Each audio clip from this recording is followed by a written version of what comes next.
Well, I think we can start. Good afternoon, everybody. This is quite a crowd. Right now, it's standing room only. I think we'll be able to bring some more chairs in uh, as as even more people as even more people straggle in. Uh, so, good afternoon. I'm Dick Morningstar, founding chairman of the Global Energy Center here, as I think most of you know. And on behalf of the Global Energy Center, and our Future Europe initiative. I'm thrilled to welcome all of you here for our fifth now annual Central and Eastern European Energy Security Conference. I want to thank Olga Kakova. You weren't even there to hear me give you a shout out. Anyway, she walked out. Any event, and all of our team for the work being done in connection with this. I also want to give great thanks to the Slovak embassy, and we would not be able to do this without the support of the Slovak government. And we're continuing a tradition this year where we're doing this conference in partnership with the Visegrad Group of Four. And the Slovak Republic holds the presidency this year, and it's been a pleasure to work with Ambassador Korchak, Monica, and the staff from the embassy on putting this conference together. I also want to thank Tellurian and Cheniere, both of whom are supporters of the Global Energy Center, whose contributions have make a significant portion of our Central and Eastern European work possible.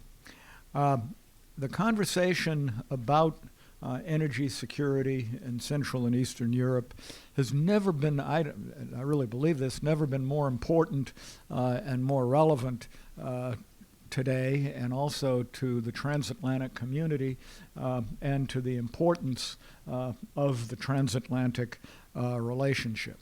And we're constantly asked, and I constantly answer, and some of you have probably heard me answer, why does the U.S. care? What do we care about? Why do we care about U.S. energy, or about European energy security? And the answer, in short, is actually quite simple, that energy security relates to economic security, relates to political security. And the United States and Europe have a huge mutual interest in each other's economic security and certainly political security. And that's why we care in the United States and are constantly getting involved and sometimes we do get these questions, but I think that the answer to it is pretty straightforward.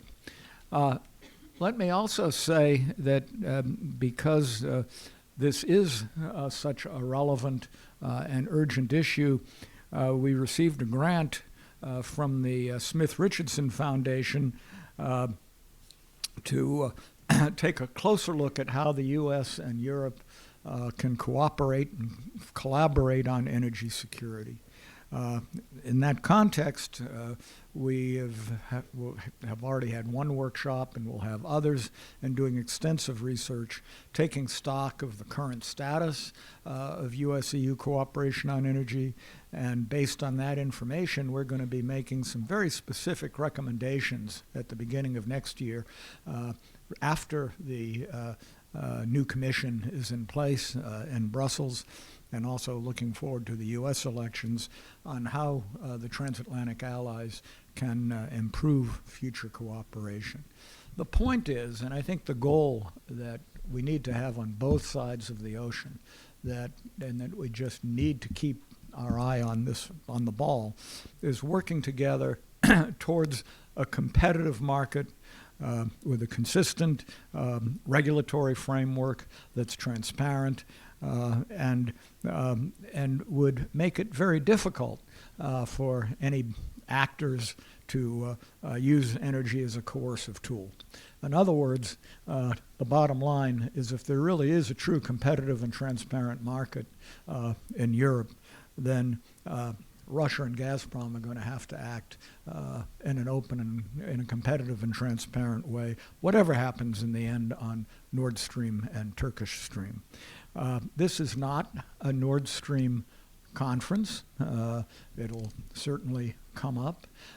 But I will say briefly, with respect to the whole sanctions issue, that it's really important that we try to be objective and look at it from both the European standpoint and from a Ukrainian standpoint.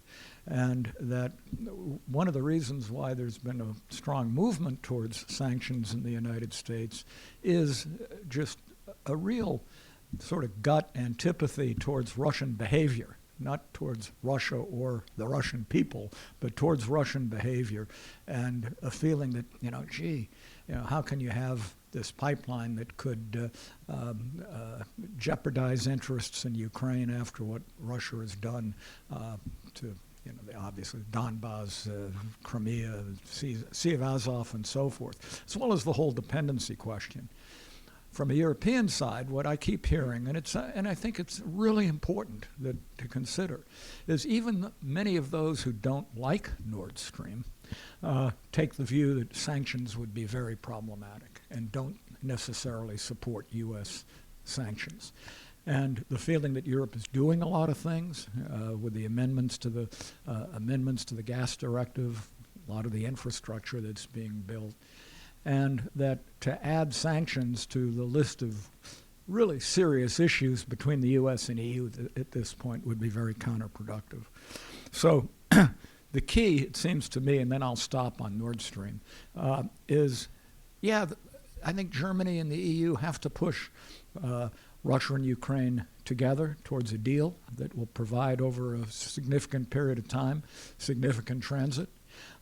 Subject to Ukraine obviously acting in good faith. And some might ask, well, gee, how do you trust the Russians? They're never going to comply, even if they agree. Maybe we have to look at something like contingent sanctions, that sanctions would only take place if Russia violated such an agreement or if transit went below a certain amount through Ukraine, assuming Ukraine acts in good faith and so on. I won't say any more than that, but these are the things I think we have to consider. But there are serious issues. This is not an easy issue, and serious questions on both sides of the issue, and we need to understand where Europe is coming from. Europe has to understand where the U.S. is coming from on these issues. Okay, I've said enough about that. Now, the last thing I want to get into is that we have issued, and there are plenty of copies out there, hot off the press, as of yesterday, our first issue brief under the Smith-Richardson grant. And it looks at current EU gas market trends, regulatory successes in Europe, key infrastructure investments, at market integration opportunities, current U.S. tools for supporting key European infrastructure. We've been very active, DOE's been very active, the State Department's been very active, even totally apart from the sanctions issue, in cooperating with Europe, and we have to look at, well, how can the U.S. best cooperate? And I think the Ambassador Korczak's going to mention, and we talked about it yesterday, the U.S. has to have a stake in the game, and we have to come up with a way, not just as a cheerleader, but how can we help support in a real concrete financial way some of these projects? And there are some ideas in that issue brief. So please get that, take a look at it, and there'll be more coming out. I have a list or a description of each of the panels. I'm not going to go through all of those. The panels and panelists will speak for themselves. I've already spoken for too long, but we do have an impressive lineup of distinguished speakers. One thing I want to encourage you, at these conferences, usually by the second or third panel, people's eyes glaze over.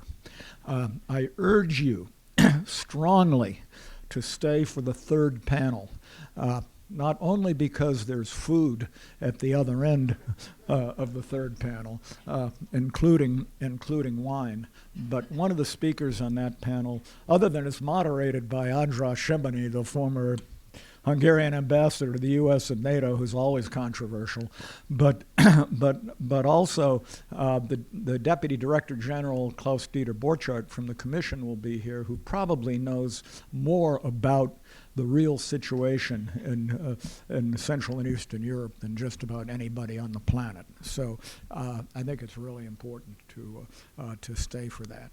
I want to remind everyone today's event, it's public, it's on the record, it's streaming live. You can join the conversation on Twitter by following at AC Global Energy or at AC Future Europe, and using the hashtag. I never can understand this stuff.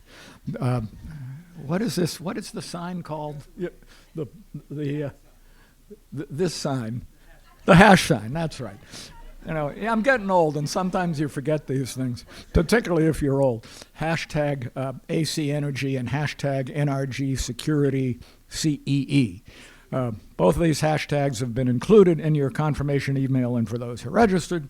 I also want to thank our interns, Zach and Glebs, for the help with the conference. I gave you a shout out, Olga, but you had walked out when I gave it, but we have testimony that I did.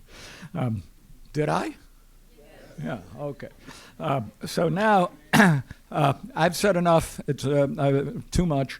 I want to introduce Ambassador Ivan Korczak, who is the ambassador of the Slovak Republic to the United States. I have a whole bunch of things that he's done. The most important thing he's ever done in his life, clearly, is being ambassador to the United States. That's sort of a joke, come on. But he's also been such things as permanent representative, the Slovak permanent representative in Brussels, deputy foreign minister, acting foreign minister, just a whole bunch of different things, and you have it in your biography. I don't know, should I tell them where you're an alumnus of, or that sort of, I think that's in his biography too. So I want to welcome Ambassador Korczak, and looking forward to hearing your remarks, and then we'll move ahead with the panels.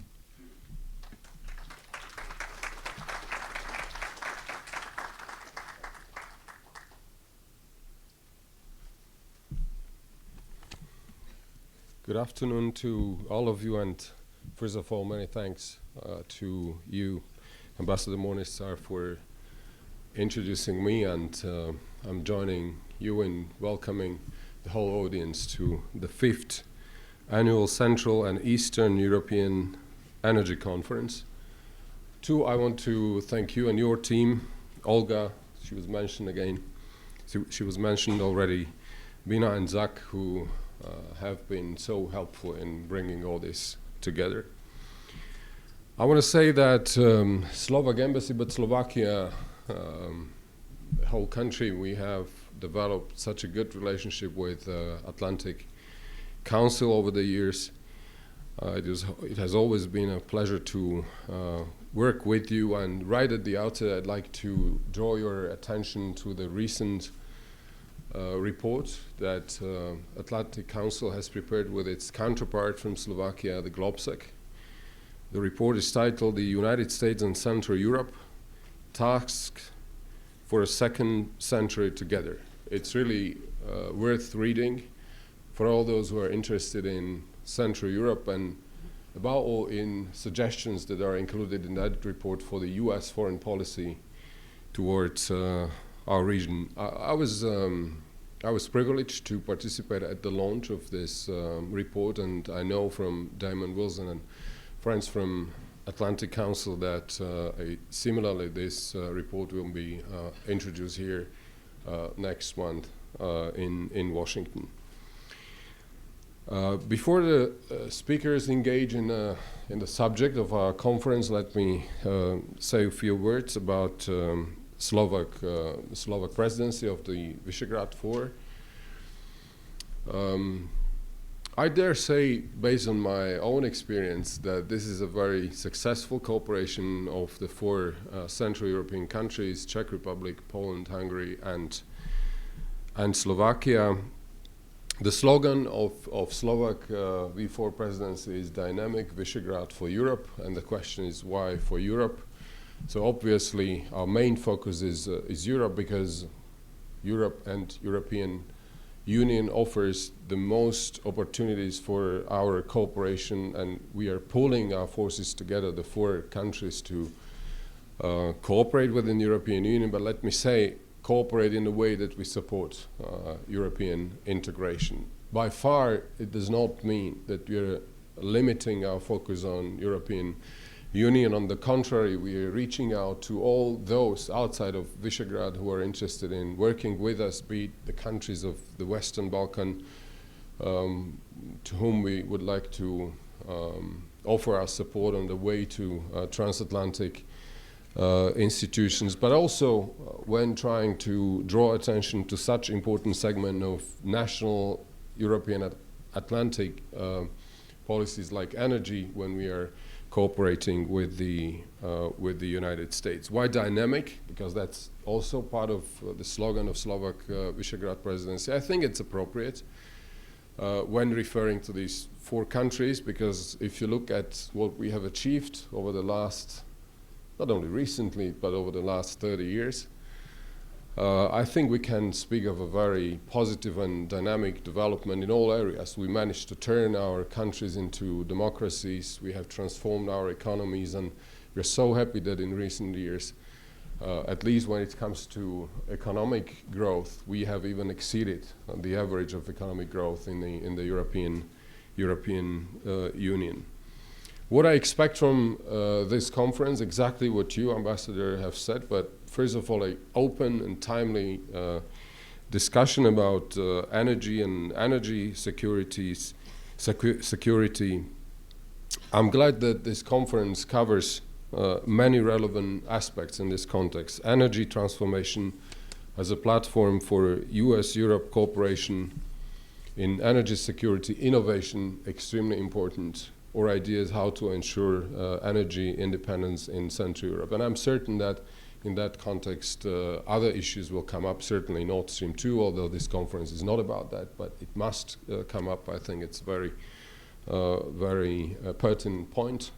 2, the 3 Cs initiative that Ambassador Morningstar has mentioned, where energy security is playing such a prominent role. Having said all that, let me stress at the same time that while exploring opportunities for further cooperation and projects in the transatlantic framework, we, the 4 countries, remain firmly committed to the objectives of the European Union's Energy Union. These objectives of the Energy Union are clear. It's about how to make energy more secure, affordable, and sustainable.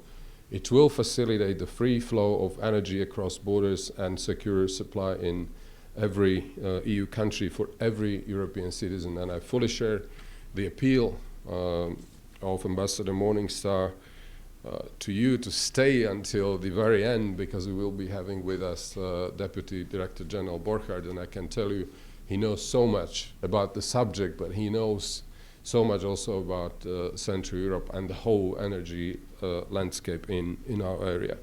And secondly, my expectation here, this very conference, from our perspective as the presidency of the Visegrad Group, is also meant to be a contribution to the dialogue within the transatlantic framework in a broad sense of word.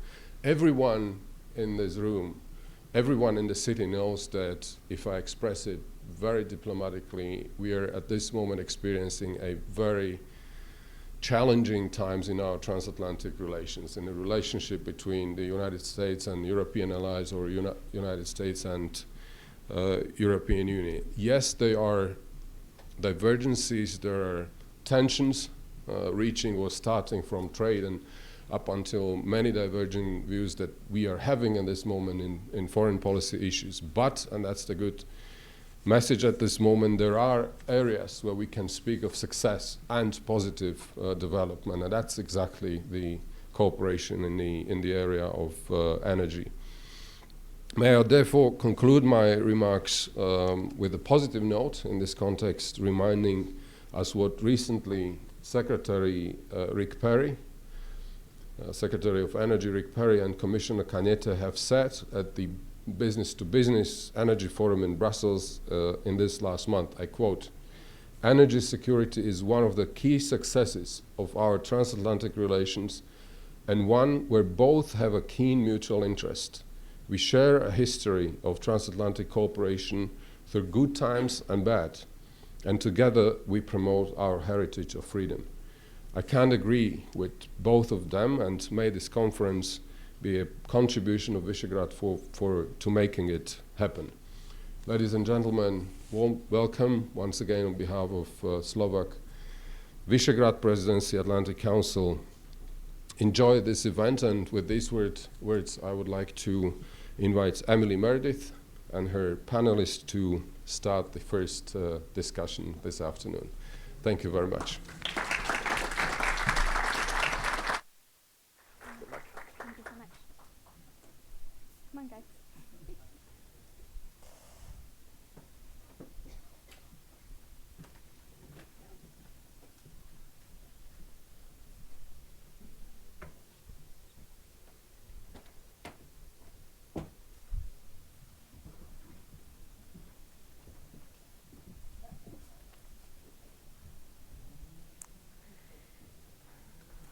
All right, so thanks everyone for joining us today. We've got a great panel. I'm going to just do some brief introductory remarks and some questions at the top because we want to get to your questions as soon as possible.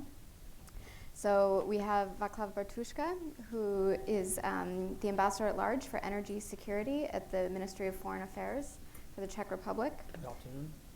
Colin Cleary, who's the Director of Energy Diplomacy for Europe, the Western Hemisphere, and Africa, which is quite a diverse remit over at the State Department. And Albert Nejas is Vice President of International Affairs for Tellurian. And Pavel Pikus is Deputy Director of Oil and Gas at the Ministry of Energy, at Poland's Ministry of Energy. And Paul Sajvari, who's Ambassador at Large for Energy Security at the Ministry of Foreign Affairs in Hungary. So I'm going to start off with some questions for each of you. So Václav, first, don't look so surprised. If you could just speak a little bit broadly to what diversification looks like for the Czech Republic. Well, I think for us means the same what it does for our neighbors in the region. And I think we can start with a nice story, a successful story, what just happened the last two months. The Druzhba pipeline got shut down. Interestingly enough, for the last 30 years we discussed what would happen if Russians would shut down the oil. But funny enough, it was us who shut it down because the oil was contaminated with chlorides. So since April 19, the Druzhba was shut down. And guess what? Life hasn't stopped because all four of us, plus Germany, have additional pipelines. We have built a pipeline from Germany back in 1996. Poland has increased the port in Gdańsk. Slovakia, Hungary have the pipeline from Adriatic. So even the prices didn't go up. We actually joked back at home that this was a very bad crisis because we could not really scare the people. Now, if there were huge lines at the gas stations and people would worry about how do we get to Croatia this summer, people would pay attention. But the pipeline stopped. We were fine. That's about it. I think there was actually interesting undercurrent to this, and I think that two strategic competitors of Russia do pay attention, which is China and US.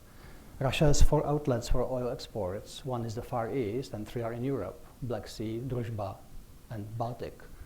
The 3 were shut down throughout May. Now, for a country which depends for roughly 2/3 of its income on oil exports, having for the whole month no exports in 3 out of 4 outlets, that's a huge hit. So it's not our worry, it's somebody else's worry, but it was interesting to watch. And in gas, I think we managed something very similar. My country is now fully linked to Rotterdam for the last 10 years, so our prices are decided there. We have no contract with Russia or anyone else. It's company to company. I think Poland, Slovakia, Hungary are approaching the same task. So diversification makes sense. Yeah. Paul, could we ask the same question of you? And it would be great if you could touch on if you could touch on both nuclear and geothermal issues as well.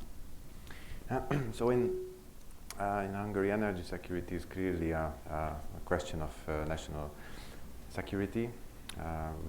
For us, this year is very, very important.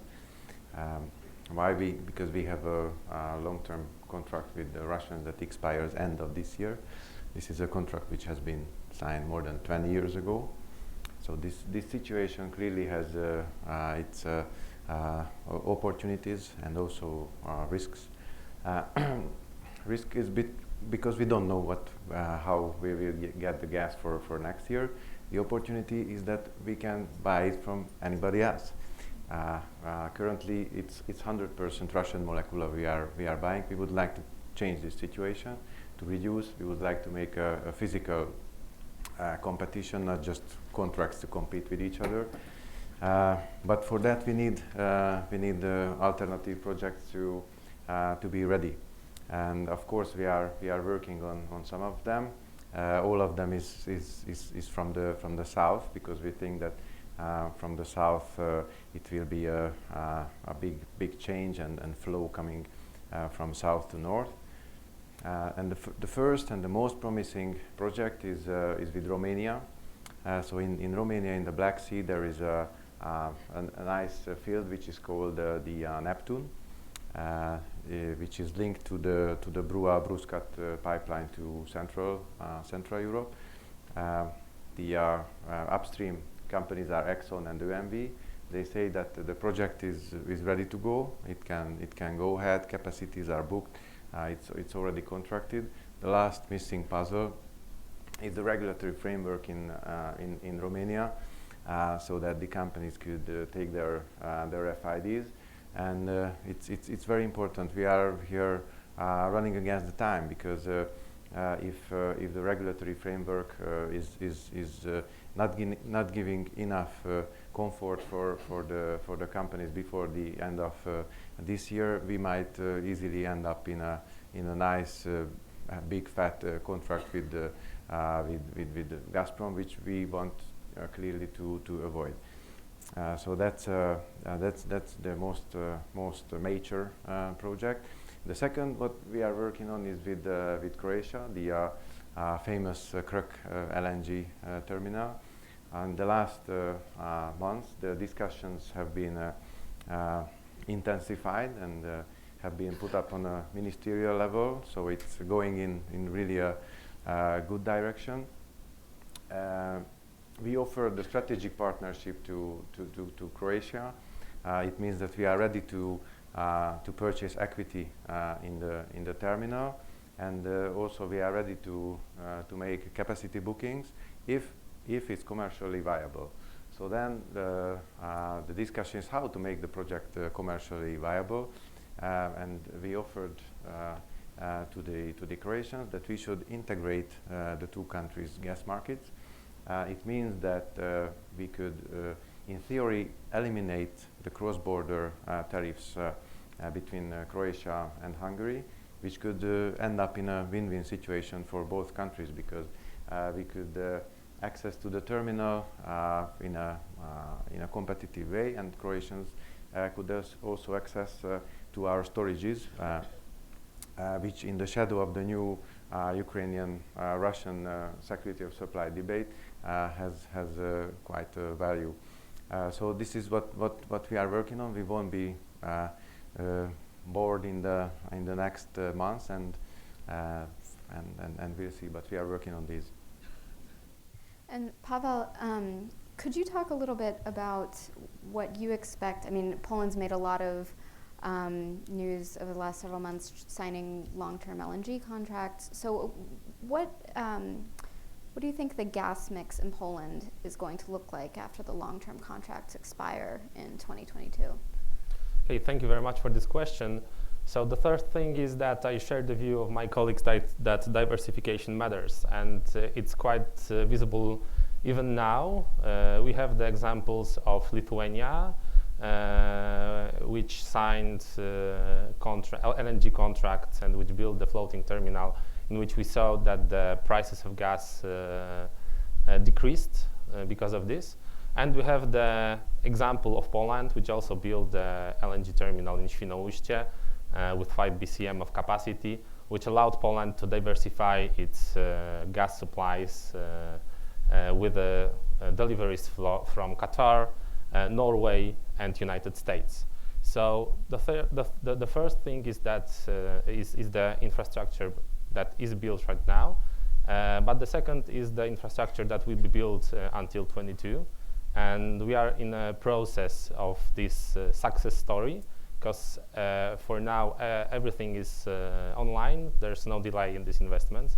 So the first thing is the Baltic pipe, so the connection of Polish gas market with Norwegian shelf via Denmark directly. The second is the expansion of the LNG terminal in Świnoujście. The most recent infrastructure project is the idea of building new floating terminal in Gdańsk, even expanding the LNG capacities in Poland. And of course, the projects of building the interconnectors with most of our neighbors. So with Lithuania right now being built, with Slovakia being built, with Ukraine in the process of preparing, with the Czech in process of preparing. So this will allow in 2022 to completely change the landscape of the gas market in the Central and Eastern Europe.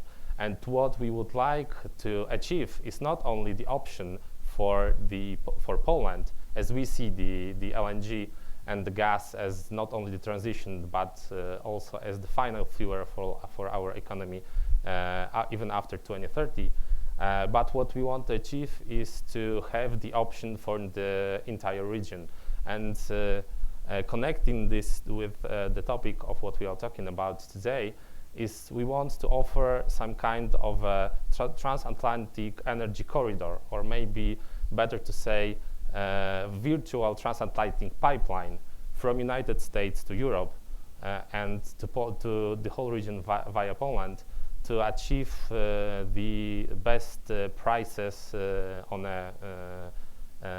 Central and Eastern European markets. It can be seen right now. As we mentioned, we have the Polish companies signed LNG deals with US companies. We see the future in a global LNG revolution. We see the future in a shale revolution in the United States. We see the LNG and the gas market expanding in the near future, and we can all benefit from it, not even Poland, but the whole region. Thank you very much. Colin, can you talk a little bit about how the US and EU have been working together for energy security in Central and Eastern Europe? Yeah, I think as Ambassador Korczak said in the introduction, that this really is a good news story, and it's important to focus on that. The US and the European Union have had very common perspectives on the diversification issue, and the US has strongly supported the expansion of interconnection, the openness to the LNG in Lithuania, in Poland, in Kirk in Croatia, to the Southern Gas Corridor, the Baltic Pipe. All these things are very complementary to our vision of European energy security and European security writ large. So these are, we've been in very close dialogue with the European Union, with Mr. Borchardt, and it really is a cooperative arrangement that underlines the theme of this conference. But even more so, looking to the future, there is a mega trend that our Polish colleague just mentioned, which is the shale gas revolution. And that is also a complement. You're going to have very expanding supplies of US LNG coming on. It'll probably double this year. Our colleague from Tellurian can be more specific, and double again over coming years and more. Whether or not Europe absorbs how much of that, it certainly provides competitive opportunities that will reflect well for European consumers. It offers diversification for them, which is good from an economic standpoint, but also from a security standpoint. So we've had very complementary perspectives with the EU and with our Visegrad colleagues in all the diversification options, and looking ahead to the integration of larger volumes of LNG. This is also a mutual cooperative advantage. One more thing is on the climate. As Europe has very ambitious climate goals, the gas dimension is complementary to the climate factor as well. So really across the board, it's a good news story. Okay, great. And Albert, can you speak to what you see as the role for the private sector here? I mean, aside from selling more gas, but sort of structurally. Well, it is selling more gas, but there is I think we have to start from the basic tenet that if the United States does not export significant amount of gas, and within the next 5 years, we might see an atmosphere where wells have to be capped in the heartland because there is no exit or no infrastructure to carry the gas out. And that means that, in our view, oil prices will go up and Henry Hub will go up, and the price of gas in Europe as well as in the rest of the world will also go up. Today, I have here a copy of Platts LNG Daily, which I'll leave for you, but all the headlines are about how there is so much LNG coming to Europe that the cost of regasification is significantly lowered, and in fact, gas is being turned back to the Asian markets. And that really means that gas is competing with pipeline gas and bringing down overall costs for consumers in Europe. So today, as we sit here in this conference, you know, we're basically in an optimistic mode about transatlantic cooperation. We're talking about a virtual pipeline across the Atlantic, which is a statement that LNG is actually a form of transport and competitive to pipeline prices. What the industry is concerned about is being able to make this bankable, in the sense that if pipeline gas is subsidized by the suppliers on the edge of Europe, either in transportation or in production, and I'm not talking about Nord Stream, I'm talking about the general situation, but that too, you will find that gas from diverse sources is being shut out for economically artificial considerations, or by economically artificial considerations, and therefore European consumers will not be able to benefit from the benefits of this US shale revolution. If the projects are bankable, you will find that there will be infrastructure investment in the US and in Europe. We were talking about the Kirk terminal, and you'll notice that I wore a tie that matches the color of my Kirk colleague because of the recent announcement about the Kirk terminal. So this project has been held up for a while because there was not enough private sector participation. I remember when I was at Cheniere Energy, which is a great company and has become even better, perhaps because I left.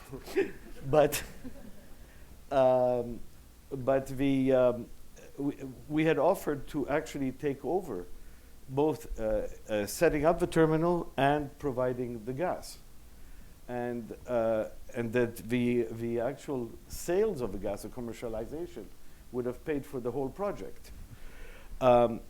But at the time, not only Croatia, but a certain amount of the region was suffering from, if any of you have ever watched the BBC show Yes Minister, you had that syndrome where the gas companies would talk about diversifying their source of supply. The governments would come to the United States and say, please send us more gas. But in fact, the gas companies were not doing anything that would make what their governments wanted possible. I think today we're witnessing a change in atmosphere with, you'll notice that in Poland, where a significant amount of imports from the United States, in Bulgaria, through Greece, US imports. We hope shortly to have a south-north corridor through Croatia. And the role of the private sector in this has been undervalued by the governments. The government's concerns keep looking for EU funding, EU approval, EU expression of economic interest, et cetera, et cetera. But these projects are viable and can do it on the basis of a gas price alone. Basically, this is not a pitch for my own company, but it is. If you consider actually purchasing upstream assets in the States along with integrated pipeline for exit, then Europe basically as a whole, including countries that don't have access to the sea but do have access regas terminals, will be able to basically import their own assets or their own gas. And what better form of diversification is there than having access to your own assets, which are in fact competitively priced with assets from a monopolistic supplier next door? I hope I haven't overspoken, but No, I think we course. can continue from here. I saw some raised eyebrows. Does anyone want to? No? Okay. All right. So I want to touch on, recently the European Commission provided an evaluation on member states' climate and energy plans, and overall was calling for more ambitious targets. So how do you envision, what do you envision as the challenges? Particularly, I think your three countries didn't agree with the 2050 net zero emissions target. So, what's the role of transatlantic cooperation for both lowering emissions, and then also what do you see as the challenge to getting to net zero? And that's for anyone who wants to speak to it. I'm happy to. You look eager, Pavel. Yeah. Thank you very much. I will start first. I'm the one of three of us who opposed the new targets. Well, what we think of when we are talking about the 2030 or 2050 targets, the first thing is that we want to have the optimal, not only in CO2 reduction emissions targets, but also when talking about the economy and the benefits and the costs for the entire for our societies. And for now, as you know, the Poland is based mainly on cold energy production, and we provided with our new plan how to change the situation. We stated that the nuclear energy is one of the most feasible options for us to lower the emissions. And in connection to this, we also see that the gas will have a vital role in our future energy mix together with the renewables. So our climate plans suggested that the gas will not only have the role in energy production, but also in reduction emission, the low-hanging emissions and the air pollution, and lowering the air pollutions. So this is why we think that all the investments which I was talking about before in gas infrastructure is really necessary for our future, because you cannot build the security of supply and you cannot be the energy mix on a dominant supplier of any energy source. And that is why the infrastructure is needed in order to have the options to have the possibility to provide the energy based on a competitive market and not being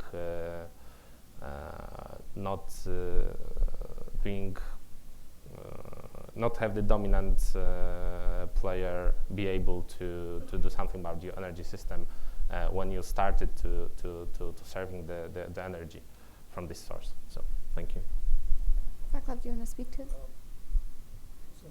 We're pretty sure that Europe will meet in the end. We will go this path of getting rid of fossil fuels and towards CO2 neutrality. Definitely makes sense economically. We spend roughly $400 billion each year on imports of oil and gas. So if we can replace those with domestic sources or renewables, it makes definitely sense. Our objection this time was actually not towards the target. We definitely want to go that way. It's more about our ability to achieve those targets and not to make fun of ourselves. Next year, 2020, we will be able to assess how much we achieved from the promises we made back in 2007 when we set targets 2020 by 2020, which was reduction of CO2 by 20%, renewables of 20%, and efficiency of 20%. So let's have a look next year at how much we achieved, which member states did achieve the targets, which did not, and let's go forward from there, because setting ourselves faraway targets, which are very ambitious, but will happen in the career of somebody else, that's fairly easy. To do something in let's say, couple of years. That's something different. So we're not against the whole target. I think Europe will phase out CO2 sources and fossil fuels. That's also a message to our suppliers of oil and gas. I think they should hear it. I'm sorry to say that, Mr. Nahas, but this is the message from Europe. You should understand that. And that's it. I mean, we should be very frank about how much we can achieve, how much will it cost. I would say next year should be the nice reckoning when we will have a look at which of the 27, which will be the EU next year, not 28, but 27, which of those countries will achieve the targets and which not. That's all. Okay, of course. I think it's almost a truism now that the US has lowered its greenhouse gas emissions more than any Kyoto signatory because of a switchover from coal to gas, which, concerning your question about the private sector, has actually been motivated completely by private sector considerations based on the cost of gas and coal. Unfortunately, while Europe does have very high standards, certain countries in Europe have created a tax and incentive system that makes the users of energy switch to coal rather than to gas when the cost of alternative or renewable fuels becomes prohibitive or when the peak situation warrants it. So ironically, it's becoming harder in some of the most thriving economies of Europe to consider a major switchover to diversify sources of gas in order to reduce these greenhouse gas emissions. I just think that we should note that. Generally, you'll find that we in the LNG industry consider the alternative and renewable energy companies our partners rather than our competitors, because apart from the fact that the sun doesn't shine at night and that batteries have not been developed, at the end of the day, you need a certain amount of baseload from conventional fuel in order to make the efficient use of renewables possible. So whether or not the US, and I'll speak for you now if you don't mind, signs any agreement or adheres to these agreements, the fact is that the US is moving in that direction in any case. Paul, I want to. I'd like to join my colleagues that the reasoning behind the objection of last week's council meeting from our side is basically we think it's too early to say now that by 2050 we can fix a complete decarbonized energy system. So we are absolutely on track, and it's important. We are fully in line with the 2030 targets, but let's analyze the 2050 targets. So what is reasonable? And the second point is that we think that we cannot reach the complete decarbonized energy system without the use of nuclears. So without that, it's just dreaming big at this point.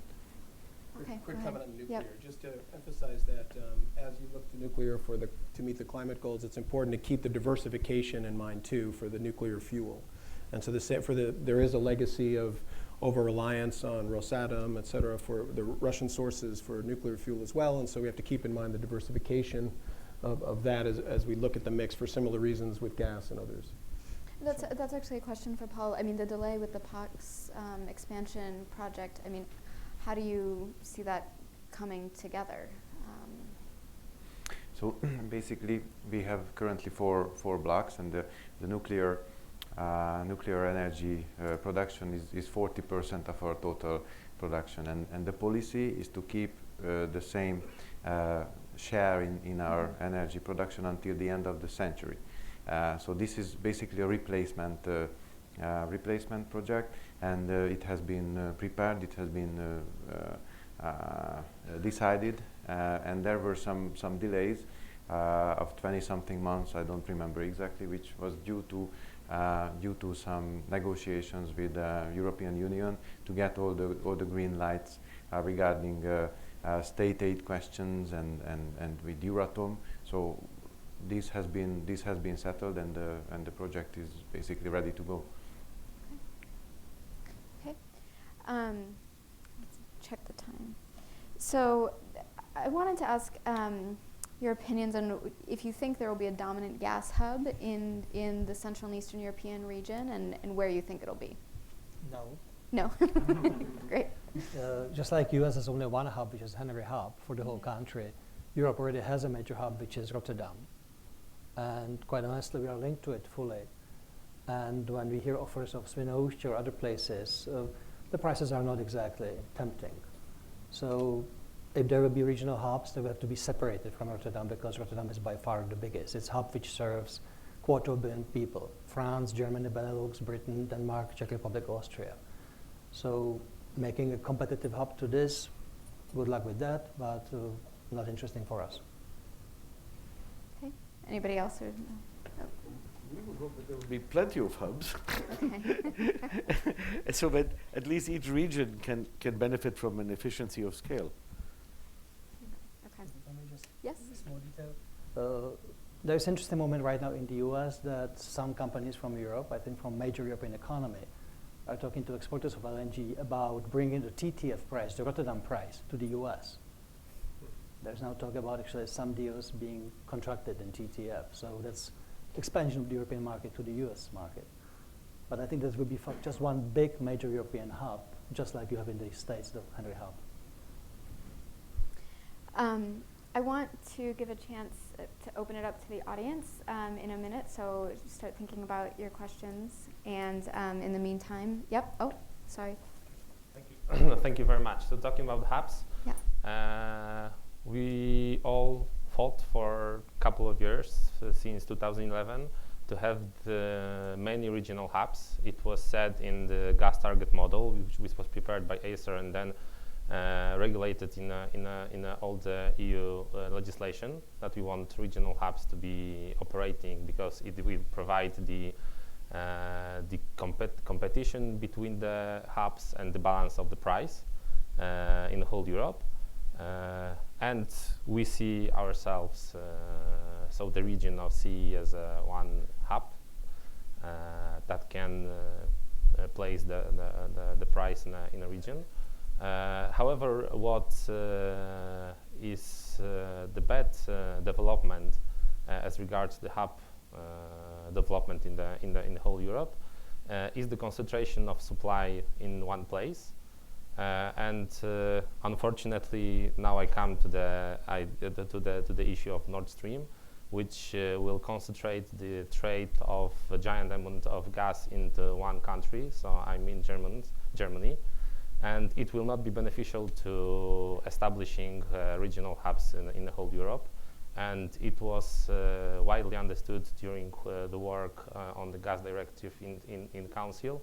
When maybe not everybody, but most of the countries agreed that having big pipelines coming into Europe with no regulation, establishing a big concentration of the supply into one place is not a good development for the whole European Union. What I would say, what I would add to this is that the one big hub with a concentration of supply would only be beneficial to the supplier and to the operator of the hub. And we received a couple of weeks ago the information from the tariff process preparation in Germany, when they tried to establish. I don't know how it finished, but they tried and suggested to establish a lower price of the capacity for the inland consumers and higher price for the foreign consumers on the interconnection points with other countries. And what it will provide, and what will happen then is that it will be only beneficial for the consumers and customers in a country that is a hub, for the price that will be paid by the other customers in other countries for which the gas will be dedicated to. And this is what we cannot agree in the European Union, and we as Poland will strongly advocate for the competition of the hubs. Thank you. Yep. Actually, to be quite serious, the issue is more an integration of the European markets than the creation of a hub. So as long as you have Spain, which is a large, Spain and Portugal are very large LNG importers, blocked off from the rest of Europe because they have no access to the market. As long as you have cross-border tariffs and historical regional issues delaying a complete integration of the European markets, you're not going to be able to develop an efficient hub. Henry Hub is more of a financial hub in a way than of a gas hub, because the pipeline system in the United States is fairly advanced and fairly integrated. So you can bypass Henry Hub if you want, in many ways. And the European market is constrained more by this slow process of integration, which is coming. I mean, I don't want to, than it is by the decision of where the hub will be. Okay. Can we take it to the audience for questions? I'm not sure where the microphones are. Okay, I think we've got one right here.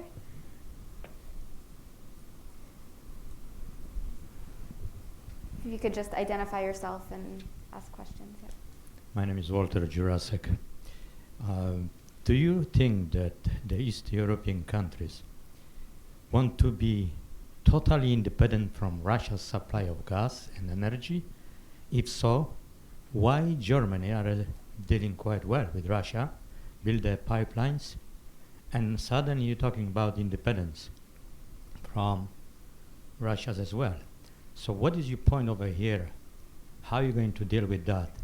And the other question is, how can you contract any businesses in 20 years of term? Not just he mentioned over here, the gentleman. I never see that. I'm in contracting sometimes too. 5 years maybe maximum.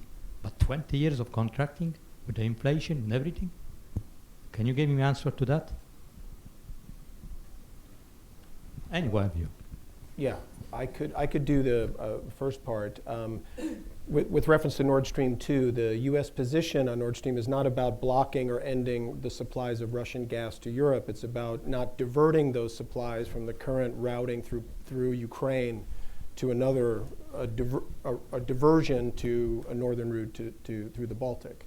So there's not what we would like to have and see, and what we hope will be the case, is a robust Ukrainian gas transit system that continues at present volumes. That means Russian gas moving through the Ukrainian gas transit system. So it's not about ending Russian gas to Europe. That's a misconception. Is someone able to talk about the long-term contracts issue? Generally, you'll find, by and large, that American gas was the first to be freed of the constraints of destination clauses and contracting, long-term contracts, and resale. At Tellurian, we believe, and most of our colleagues in the industry believe, that the markets are being increasingly commoditized, and that you'll find that long-term contracts are usually requested by certain buyers who are often utilities who need to have some kind of stability for their consumers. But by and large, right now there's an increasing portion of LNG sales, at least, that are being made on the basis of spot prices and spot markets. So your point is well taken. The long-term contracts are being edged out little by little. We just briefly on the Russian gas. Look, we were the first in the region to diversify away from Russia. We started in 1997 to import Norwegian gas. But our aim was not to get rid of totally of Russian gas. Our aim was to have several suppliers to be able to play with them. And I would hate to have any single supplier. I would hate to have the US as the single supplier, or Norwegians or Russians. So having several suppliers, having several supply routes, that's the way forward for us. Maybe an interesting question for the audience would be to hear you guys talk about, do you have a picture over the next, I don't know, say 10 years about the percent that like the share that you would expect Russian gas to take or US gas? Do you have a breakdown in your minds about goals for that? The crystal ball? Yeah. Sure. I'll throw out just for a brief thing. The current percentage, as I understand it, about 40% of imports to Europe our Russian gas. It's not, again, it's not about cutting them off, but it's about having options, diversification, and then the market will really decide. And there are some variables that are, we'll see, this is a very the LNG sector is a very dynamic one as far as price goes, and so how this all evolves will affect the disposition and the percentages. So it's not about blocking any one, it's just having an availability of options, of having more of a competitive market that will benefit really the European consumer, because they'll have more access to different sources and the ability to compete and provide them with more reliable and more competitively priced gas. Paul? Yeah, let me be clear on that. So I think we will have a new contract with the Russians. Yeah. Of course, we have some shares in our head, but it wouldn't be wise to say it out loud. But it's important to have more than one longer-term contracts, and those contracts should be really market reflective. And I don't know if currently the market reflective means that it's 5 years, 10 years, 8 years. I don't know. That's up to the negotiation. But it's the importance that do you have a leverage when you want to have a new contract. If you don't have, then you have to take the terms of the other side. Serious note. It will very much depend on how U.S. gas production looks like. Because when you listen to companies here and they predict that they could have up to 200 billion cubic meters additional gas, especially from the places like Permian Basin, the associated gas, the gas which is basically a waste-based product in the production of oil. So basically worthless. I mean, today in West Permian, you actually you pay people to take away your gas. This has negative price. So some estimates are that there might be up to 200 billion cubic meters of additional gas coming from the US. If that really happens, which is a big if that happens, it totally changes the market, because today, globally, US 750 billion cubic meters, Russia 650, then there's way nothing there. Then there's Iran and Qatar at 160, 170 BCM. So if there really is a huge US increase, then the market will look very different. But that really depends on guys in the Permian Basin and elsewhere. Yeah. And the pipelines go back. And the pipelines, yeah, it's a major issue. All right, we've got a question in the middle here.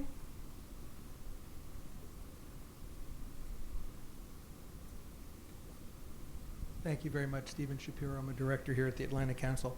For Mr. Cleary, there's recent legislation introduced in a bipartisan way in the Senate, the European Energy Security and Diversification Act, which would provide about $1 billion worth of incentives for public and private investment in European energy initiatives. Can we presume that the administration thinks this is a good idea? You know, I hate to be it's the typical policy not to comment on pending legislation, just out of respect for the legislative branch's independence. So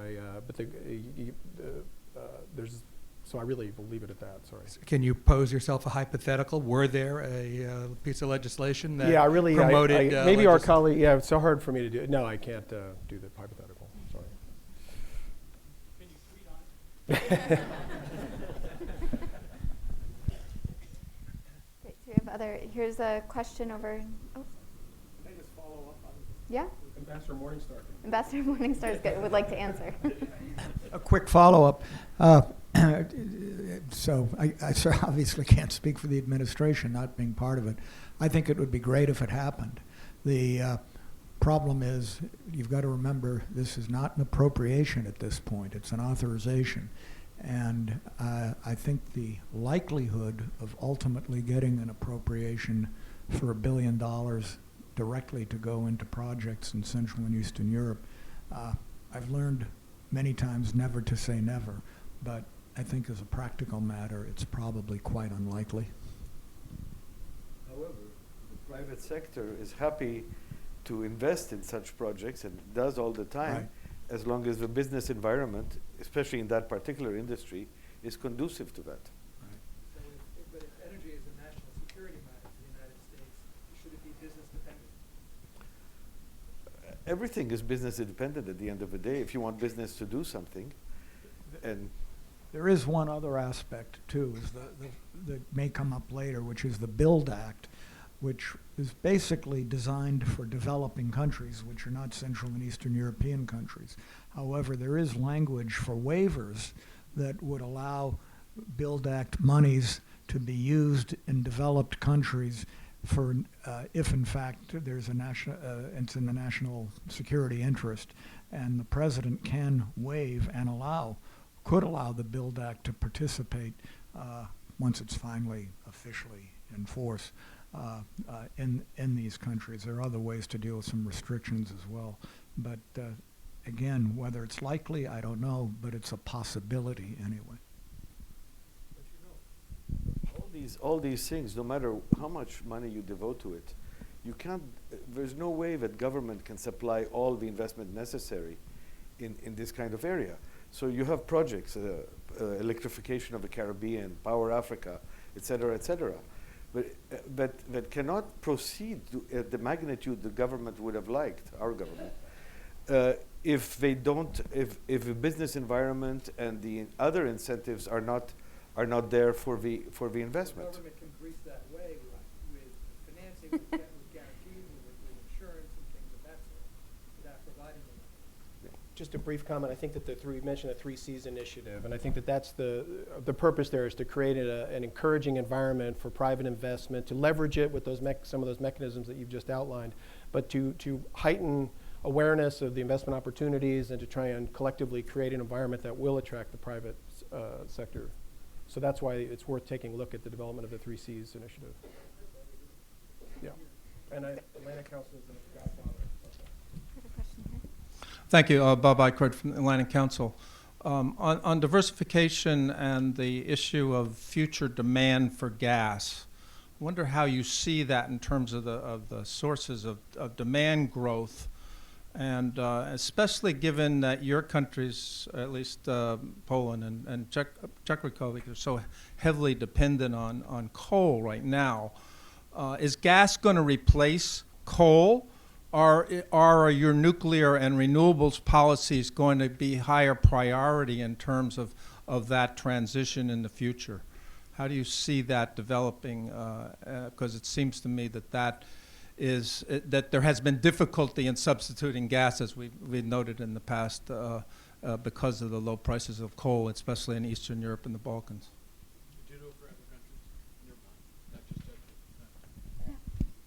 For the Czech Republic, we have now just about 50% of electricity coming from coal. We're phasing that out. It will be gone in 20 years.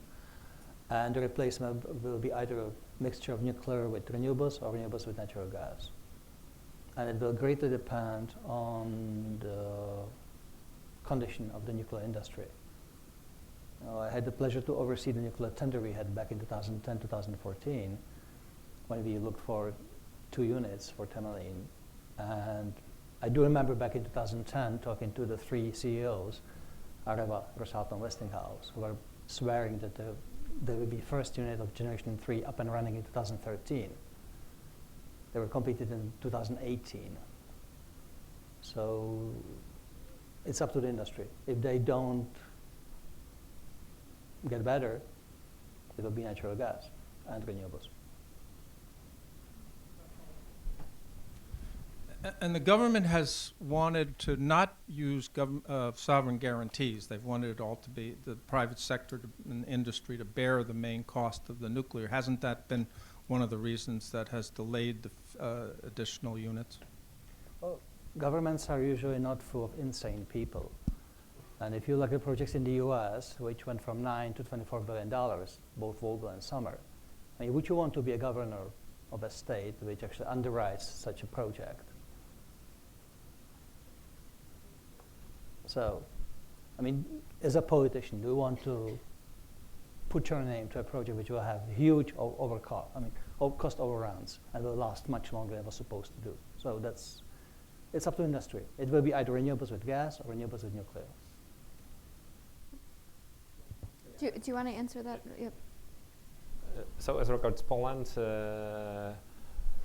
right now we are consuming about 17 billion of cubic meters of gas per year. And in the projection till 2040, the forecast it's about 27, 28. So it's about 9 billion cubic meters more. So it's a comparing it to other European countries in which the gas consumption will decline next year, it's a huge increase. And this is because the first thing is that we have challenges with low-hanging pollution, and we see natural gas as a one way to tackle with this issue.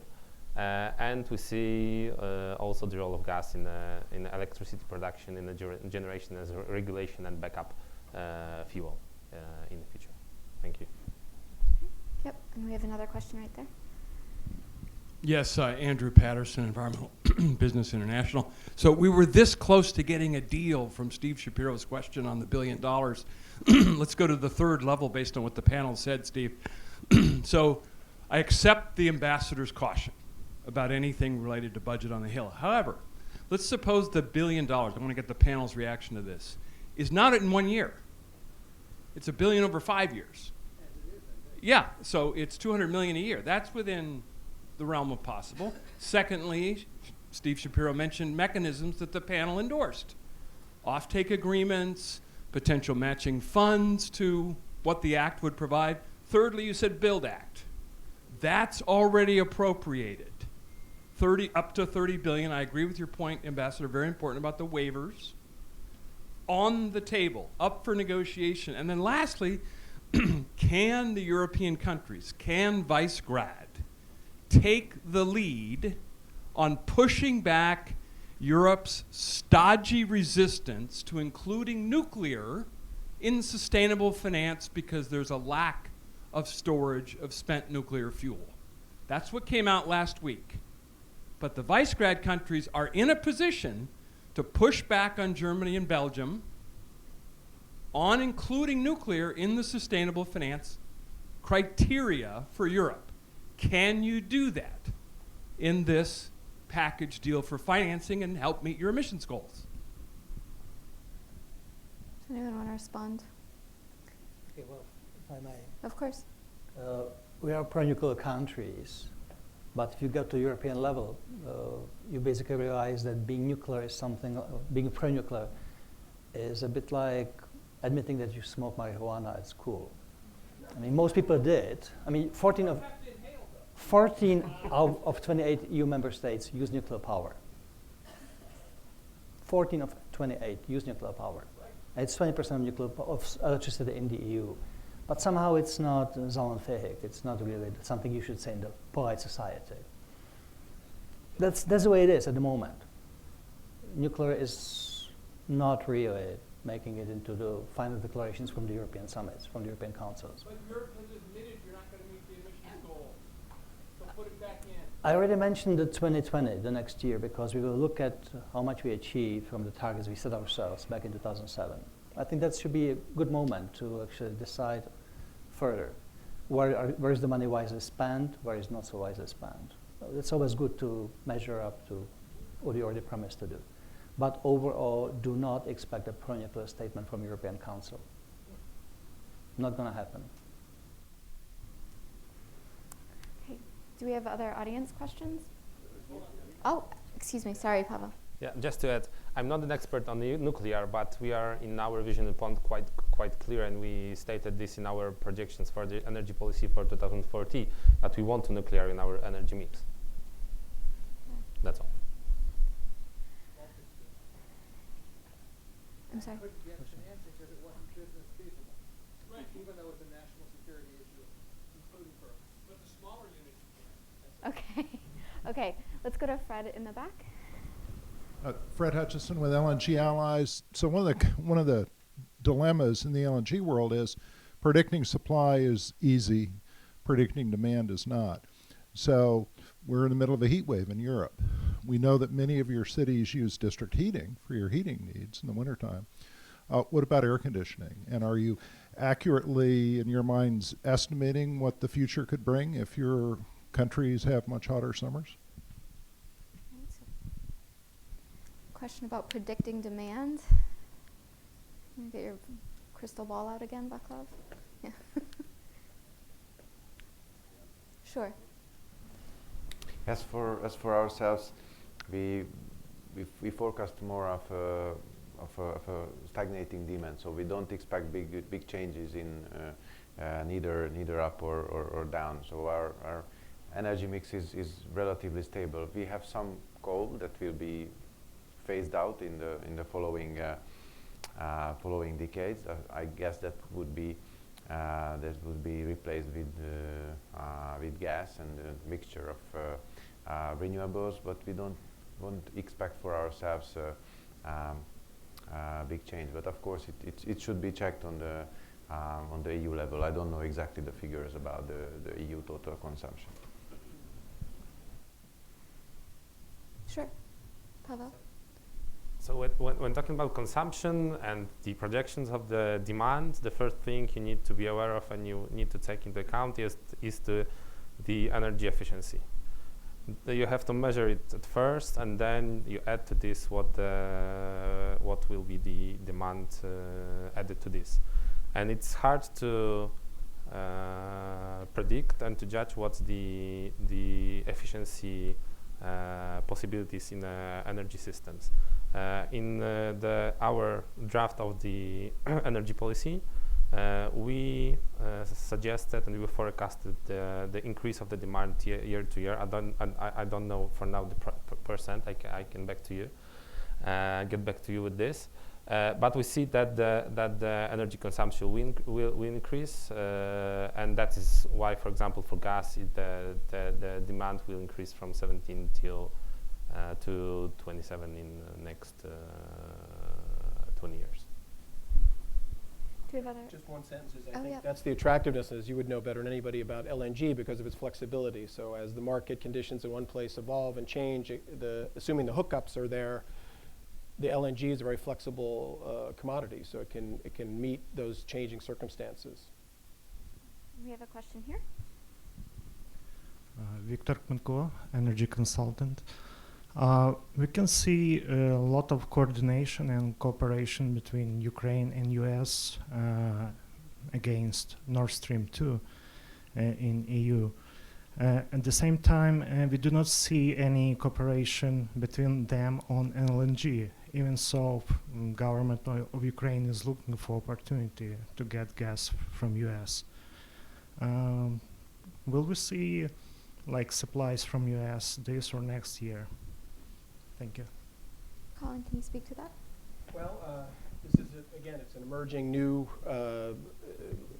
source. So the hookups are evolving. One potential is through Poland, and Poland is actively building a significant infrastructure on the Baltic, and so there's a potential for connection to Ukraine via that route, and so that is a subject of discussion and evaluation. So that might be a promising option. Okay, well, I have another question. I mean, we talked a lot about LNG and gas from Russia in terms of supplies. I was wondering if you all could touch on regional production from the Black Sea developments off Bulgaria and Romania, and if you think those are going to come online maybe soon enough for your contract negotiations, or what the potential is there. So that's the original plans are that those fields could come online before the end of 2022. But because of the discussions between the companies and the Romanian state regarding the regulatory frameworks, it's offshore law and some fiscal guarantees, we expect some delays. So 1 or 2 year delays at worst case can be in it. So 2023 at this point would be more cautious to say. But it is there. The geology is there. It's interesting. Normally it's EU gas going to EU, so it's should be easy. And as we see that most of the European countries are declining in their internal production, so The Black Sea is an exception. And the next in line, as we know, is Bulgaria. In Bulgaria also they have some interesting potential, but that is still to be explored and checked. Okay, yeah, sure. Especially regionally, it's not so important for us as a Czech Republic, but it's very important for some countries in the region. Back in 2014, we had a stress test in the European Union conducted after Russia occupied Crimea and started the war in Ukraine. And in those tests, we had 4 scenarios. The most severe was no Russian gas throughout the whole winter to Europe. And in that scenario, only 2 countries in the EU would have troubles, which would be Hungary and Bulgaria, and 2 non-EU states would have troubles, which would be Moldova and Serbia. So anything coming from the Black Sea could actually help those countries and this region. You know, it will probably not make it to Central Europe, but it would help those countries which are in dire need. Mm-hmm. So it makes sense and definitely supported by the EU. Mm-hmm. How do those delays affect contract negotiations, the long-term contract negotiations? Yeah. Yes. Oh no, I'm sorry. I meant for Paul, but. So yeah, so it has a huge interdependency between those. So if you have a contract which has a price, then the next contract or the next negotiation is of course always compared to that. And exactly because of the fact that the Black Sea is in the EU, it's not very far somewhere in the middle of Russia, so the transportation should be also cheaper. We think it's really a competitive source, not just for Hungary but for the whole region, and that sets the new standard for the pricing for the negotiation. So that can be really a game changer from a pricing point of view. I think we have a question in front. If we could just get back to, sorry. Thank you. Darian Gachak, I'm with a local energy consulting company. If we could just get back for a second to the LNG ports. I'd like to find out how serious is the European commitment to developing a network of LNG ports. And I know there's only 2 or 3 right now that are either under construction or close to being completed. That doesn't seem like it's probably enough to be a serious contender, serious player. I've heard that 10 years is what's going to take. But I'd like to, if you could correct that impression, maybe put some meat on the skeleton of how that's going to work. Thank you.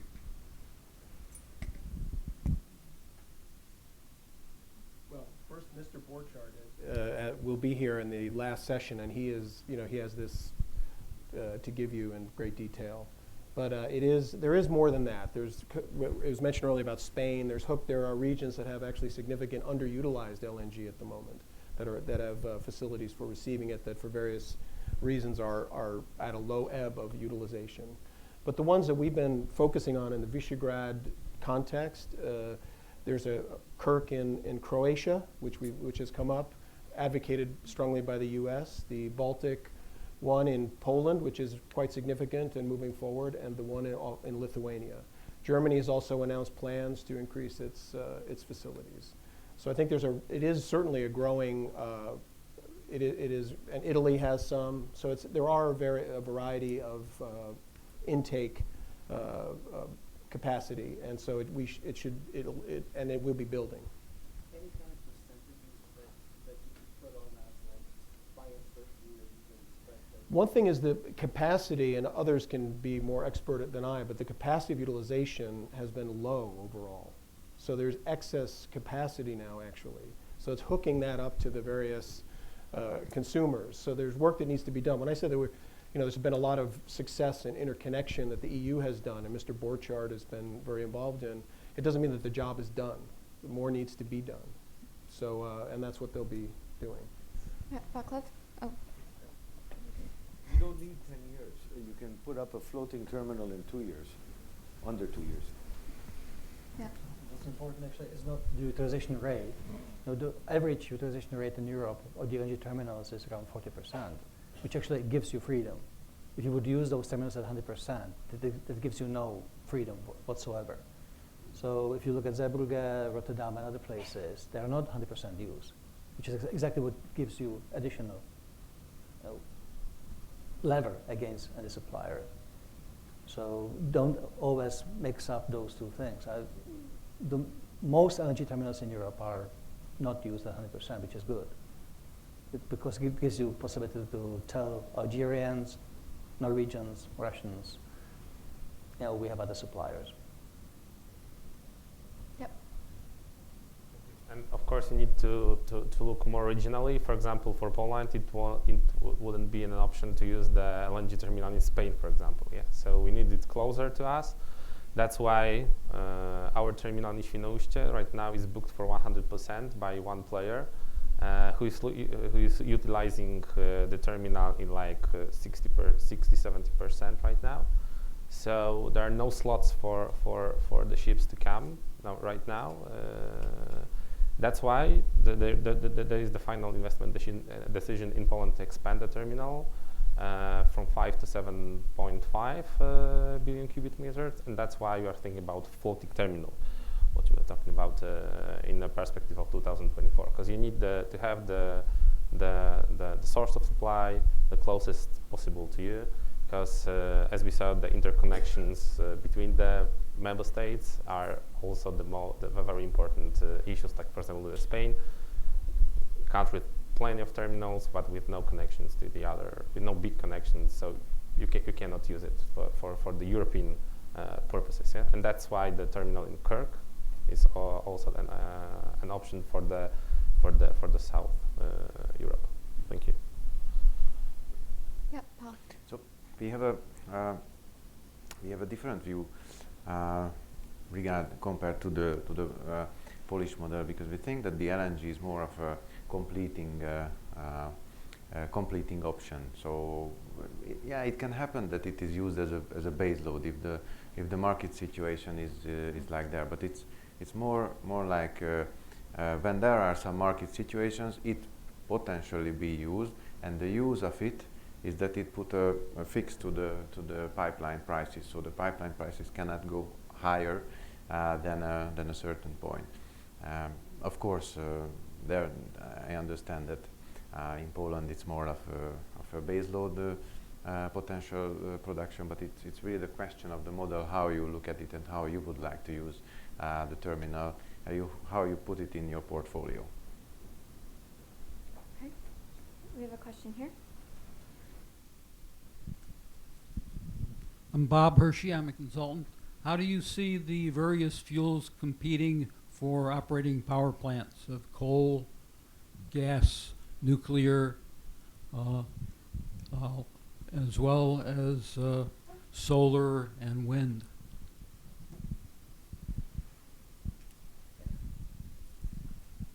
I think overall in Europe you will see coal being diminished and extinct. I think most European countries will have no coal by 2040, approximately. Maybe Poland slightly later, but there is a general pressure to have it out. Renewables share will be different in each member state. We have freedom to choose the mix, and so will be the share of nuclear and gas. So it will be different from country to country. We're talking to 4 countries which are pro-nuclear. We also have neighbors who are anti-nuclear very strongly. So we'll have mixture. Europe is free to choose.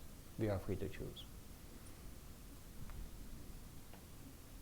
Pavel, I have a question for you, which is, could you talk a little bit about the progress made on synchronizing the Baltic states' electricity networks with Poland? Yeah.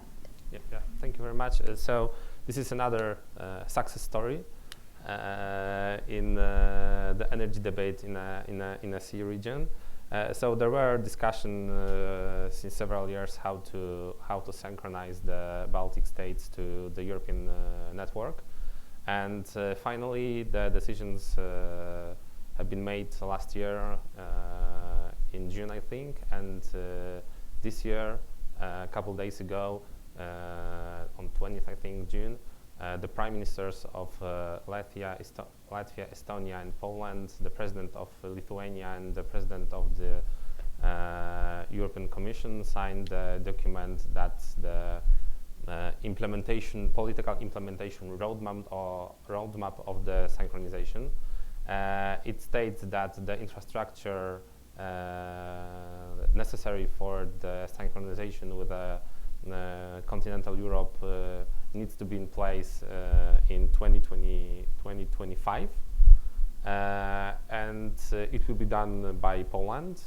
It will be done by under the sea cable, DC cable to Klaipeda. And all of the states agreed to this way of synchronization. So 2025, together with some EU funds that will be directed to the synchronization infrastructure in the Baltic states, it will finally happen, and the success will be, will be in place then. As regards the transatlantic cooperation, it has to be said that the United States is always very keen on cooperating, of speaking with all of the countries, of sharing its views and experience on the issue. And this is, of course, also the transatlantic success of all of us, that we have this implementation roadmap in place, and that the synchronization from the Soviet system, former Soviet system, will take place in 2025. And I think that all of the countries are happy with this, agreed to this, and it's our common success. Thank you. Yep, Dick. Excuse me. Sorry. An LNG question, following up on some of the earlier comments. I've always made the argument that the most important thing is that LNG be available to Europe, because that, even if it's not sold, because that keeps the prices down and keeps Russia honest and so forth, which the Klaipeda example being an example. However, having said that, two questions. One, is Europe, our countries, companies, willing to pay some kind of security premium to have that second source of supply? And second, it's too easy to say, well, gee, it doesn't really matter if no LNG comes in because it's having the effect of keeping prices down. But if for market reasons, or piped gas being so low, right now things look good, but down the road that there really isn't a market for LNG, who pays the cost of keeping those terminals going? They have to, these terminals, you still have to maintain them, you still have to have, people working, and there could be some kind of risk there. So I guess the bottom line is to have that optionality. Are countries willing to pay a premium to have a social cost of keeping those terminals going? How would those costs be allocated? Is it possible to that they will in fact be undertaken? Anyone want to respond to that question? Sure. Yeah, thank you. So we are an example of a country that has the terminal, and that can be assumed to pay the socialization cost for the other countries. Yeah. So it's not a very good perspective for us. However, for example, the Lithuania is the good example of how they did that thing. They have this kind of socialization instrument that put the cost of operating of the terminal to the whole market and to the biggest industrial customers, as far as I remember. The time that in Poland we have the utilization of the terminal and the capacity reservation for about 60%. We also thought about the instrument of socialization of the rest of the cost of the terminal to the whole market. However, then the market reserved the whole capacity 100%. So right now we do not have the issue of socialization, because the market player that uses the terminal pays for all of its costs.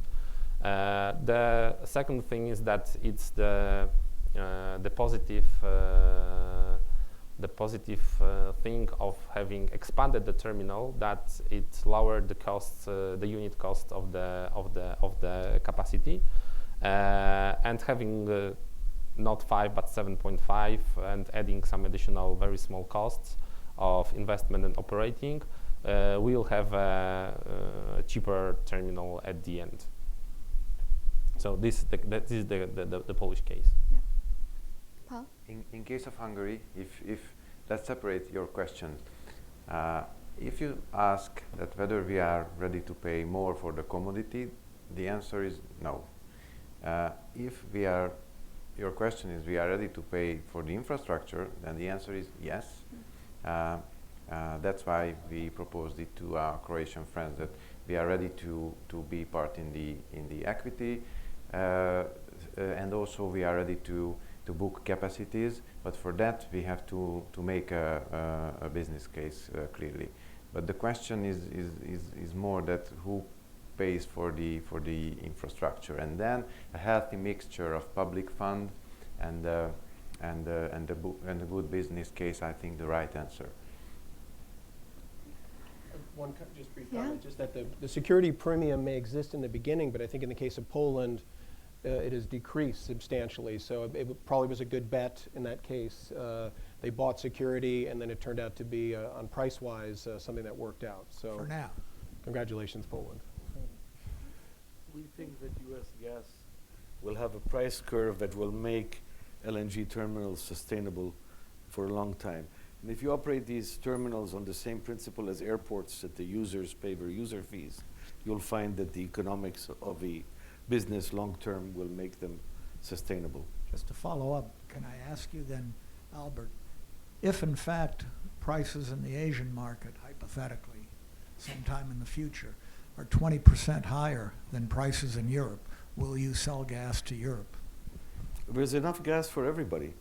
And and the U.S. potential, as we just discussed, is really unlimited in terms of gas. And Asia is not the only alternative. You have growing economies in Africa. You have, when I first walked into your office with Chenier, you thought I was a lunatic. I never thought that, Albert. No, I'm kidding. Maybe today. Today he knows it. But there's an increasing demand for energy of one kind or another. And we have found that competition keeps things healthy. So we welcome it from alternative sources of energy and from competitors. The principle, when you look at the restaurant business, if you have one restaurant on a street, they have a sustainable business. But if you have 20 restaurants on the same street, it becomes a tourist alley, and the business multiplies. And it's the same thing in this business. You have, Germany is now considering 3 LNG terminals, although we've heard that they don't want to import gas. And the reason is that they're looking at the optionality. The optionality may have a cost, but it also has a profit benefit. Can I just ask, so you're saying there's enough gas to supply all markets, even if the profitability may be less in one market than another? Prices will go down, technology constantly improves, the cost of production will continue to go down, and the gas will be flowing to the markets that pay that rate. I think I saw 2 or 3 other hands. Yeah, so let's try to get 3 right now, since we're getting close to time. So I think 1, 2, where was, and 3? Yeah, okay. Rich Koslerich from George Mason University. We've talked a lot about gas in the electric power sector. Can you say a little bit about industrial demand for gas and how you see that affecting the future? And secondly, how do you expect Russia to behave in terms of maintaining its market share in Europe, given all the competition we've been talking about today? Okay, and there was a woman right here. If we could get her a mic. Sure, Beryl Taylor at CRS. I'm wondering if anybody's concerned about domestic production in the EU in terms of the Netherlands producing less, and I know nobody wants to talk about it, but if Brexit happens, what that means for EU domestic production, and even if US LNG increases very rapidly, doesn't that just mean that the Russian share of gas imports will increase dramatically? I guess talk about that. Okay, and I think we had a third right here. Nope. Okay. Okay. Do they have in Europe, especially Central Europe, do they have any reserve, oil reserve like the United States, or just they go by day, purchase the gas? And why don't we talk about the hydro energy as well? Thank you. Okay. Okay, and I'm going to take moderator's prerogative and ask briefly, are you all planning for Nord Stream 2 to be operating in December?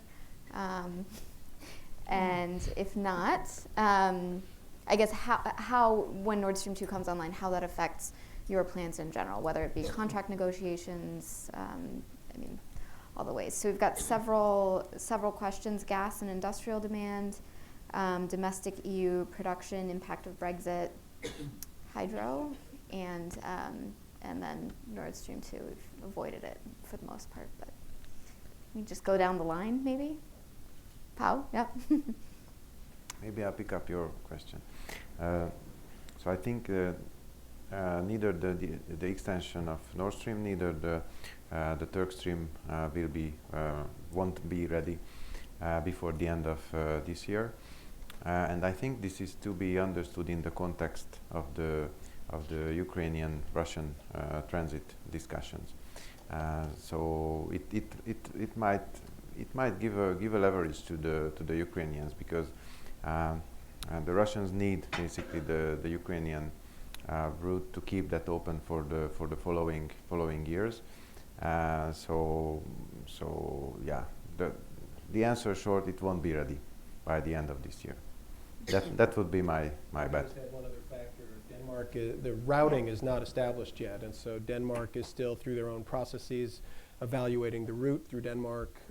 So it's hard to complete a pipeline that doesn't have a established routing. So I think it will not be completed. Okay. Pavel, any of those questions? So about the Nord Stream, it was Mr. Schroeder who a couple of days ago, also OMV before, some kind of officially stated that it won't be ready till the end of this year. In the official documents in connection with the environmental assessment of the third route of the Nord Stream, it's stated that it will be second half of 2020. Right. It will be ready. And we also have to see how the gas directive will be implemented on the Nord Stream 2. It's a big factor, because for now we see no news on the German side of this. What we saw a couple of months ago was only the letter from Nord Stream to European Commission that stated that they will sue it on the Energy Charter Treaty because of the gas directive. So no positive developments on their side, only some threats also to the Danes on some compensation of the losses. So we have to wait and see what will happen in Denmark. Also, and in European Commission, we have new players in the game. So new Danish government will have new commission. We'll see how the situation will develop. And as regards the industrial consumption, we see in Poland there will be an increase in gas consumption in the industry. Not very big in the next years, because most of the gas will go to the local district heating and to the electricity production. Thank you. Okay, Vaclav, do you want to? Russia's behavior, you ask. I think Russia behaves, Gazprom behaves as it has to. In countries which are diversified, it behaves absolutely normally.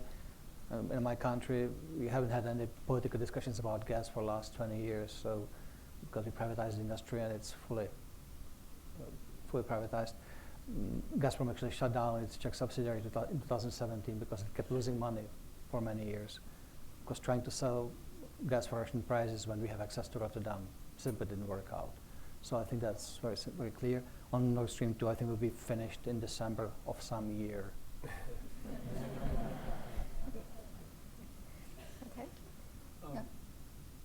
industrial use, we have found that in general in Europe, the petrochemical industry is naphtha-based as opposed to gas-based.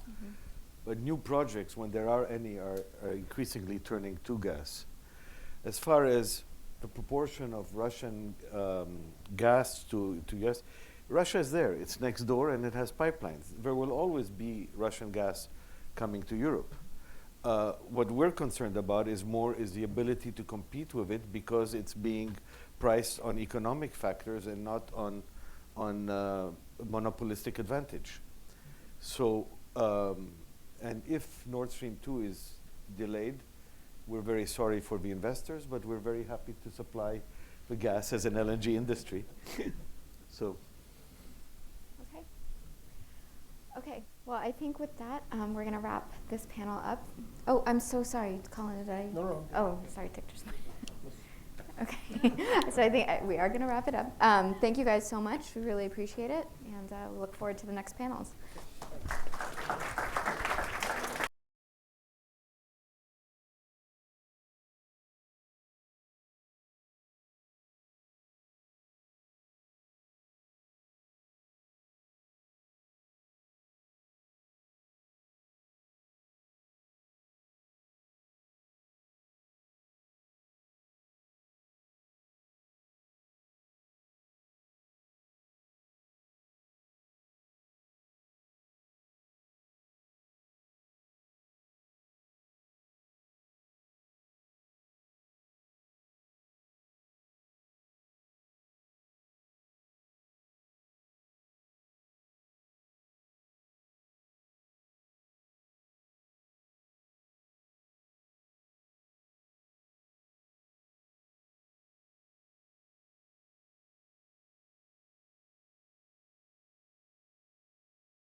Good afternoon, everyone.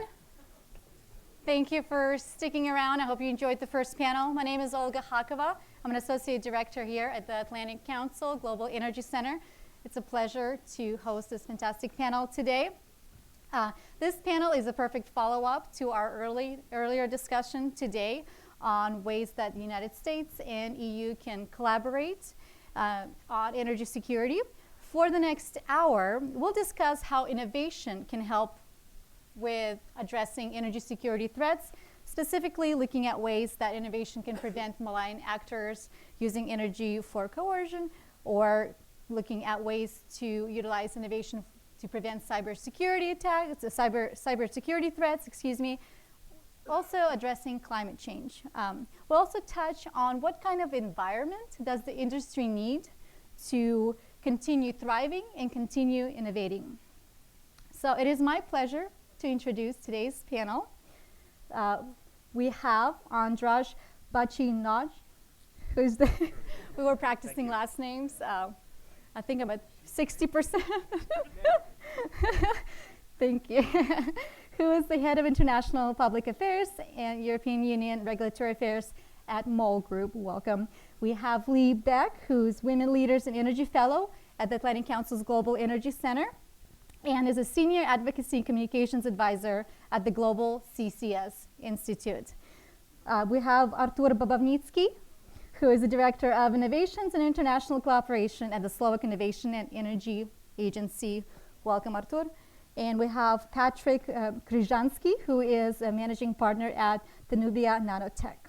So Lee, we're gonna, as previous discussions, we're gonna jump right into a conversation, some questions. I encourage you to think of questions, stay engaged, because we all know that it's a lot more fun when we all are talking about the issues that we're excited about. So Lee, when we talk about carbon capture, it will be one of the key tools when it comes to reducing carbon emissions. Earlier today, we discussed how some of the countries are putting together their plans on meeting the different targets, Paris agreements, the Energy Union. Where are we today on the transatlantic cooperation on CCS? And where do you see the bigger potential wins, as well as how do we optimize on those opportunities? Thank you. Thank you, Olga, and also thank you to Atlantic Council Global Energy Center for inviting me to speak on this panel today. I think in 2018, there has been really this realization that we're not doing enough in terms of climate. We need to reduce emissions to net zero by mid-century, and all options must be on the table. And carbon capture all of a sudden regained the spotlight despite being on the table for more than 10 years. And so that realization is really reflected in EU long-term strategy, where CCS is one of the 7 areas of strategic pillars. It's also, we've seen 11 of the countries kind of reference carbon capture and storage in their national energy and climate plans. And we're seeing more and more debates in Europe on carbon capture and storage. And from a transatlantic cooperation perspective, what we've seen is that there's a lot of collaboration on R&D. So there's mission innovation, there's the Carbon Sequestration Leadership Forum, there's Clean Energy Ministerial, and there's also this robust test center network. And there's also this idea of bringing U.S. zero emissions technology for natural gas power plants to one of the Baltic states. But what's really needed, if we're looking at it from a climate angle, is trying to find a way to deploy this technology. All of the scenarios that lead to zero emissions or Paris Agreement climate targets really show carbon capture and storage, and it's prime time in the 2030s. So we really have to deploy this technology today. And so where I think the area of cooperation from both sides of the Atlantic is, how can we make this business model work? What's the role of government, and what's the role of government in innovation, and how can we really reduce risk in these projects, which are multiple million, 100 million to multiple $billion projects? And so from that angle, I think there are really 3 key opportunities for transatlantic cooperation. The first one, or maybe 2.5. The first one is industrial decarbonization, where the EU has really, through Horizon 2020, really cool projects in the cement sector and in other industrial sectors. And it's also a climate blind spot because there's always this notion that, oh, we've reduced emissions, but they were really in the power sector on both sides on the Atlantic, while it's more about, has been more stagnant in the industrial sector. And then earlier today we talked about this increasing cooperation on natural gas markets, and that I think is really a key area where we have to add the paradigm of decarbonization, as in we have to think about, okay, we're unlocking billions of dollars of new investment in natural gas infrastructure at a time where we really can't afford to build any new unabated infrastructure. So how can we use that investment to, and maybe even deploy carbon capture and storage? And then finally, piggybacking off of that is how can we produce hydrogen, the clean energy vector of the future, with natural gas and carbon capture, which is taking off in Europe, but there's been no discussion in the US despite kind of perfect conditions with abundant, cheap natural gas and technology expertise and perfect policy frameworks. So I saw some head nods. Does anyone want to respond or make any comments to? I have one, if I can. I thought you would. Well, although I know that carbon capture and storage is a technology which is still under development, I am afraid that this technology is not motivating the countries and nations to stop utilizing fossil fuels, because we believe that we will find a miracle formula that we will still be using gas, maybe coal, and we will capture the CO2, and everything will be perfect. And well, but when it will happen, I don't know. We don't know, because it's really a long path to achieve the viable technology on carbon capture and storage. And meantime, well, we believe that it will happen. And that's my fear, that we are not motivating the countries to think differently, going out of the coal, going out of the heavy use of CO2 or of the natural gas. That's the only comment to carbon capture and storage. Okay. Any other comments on this topic? All right.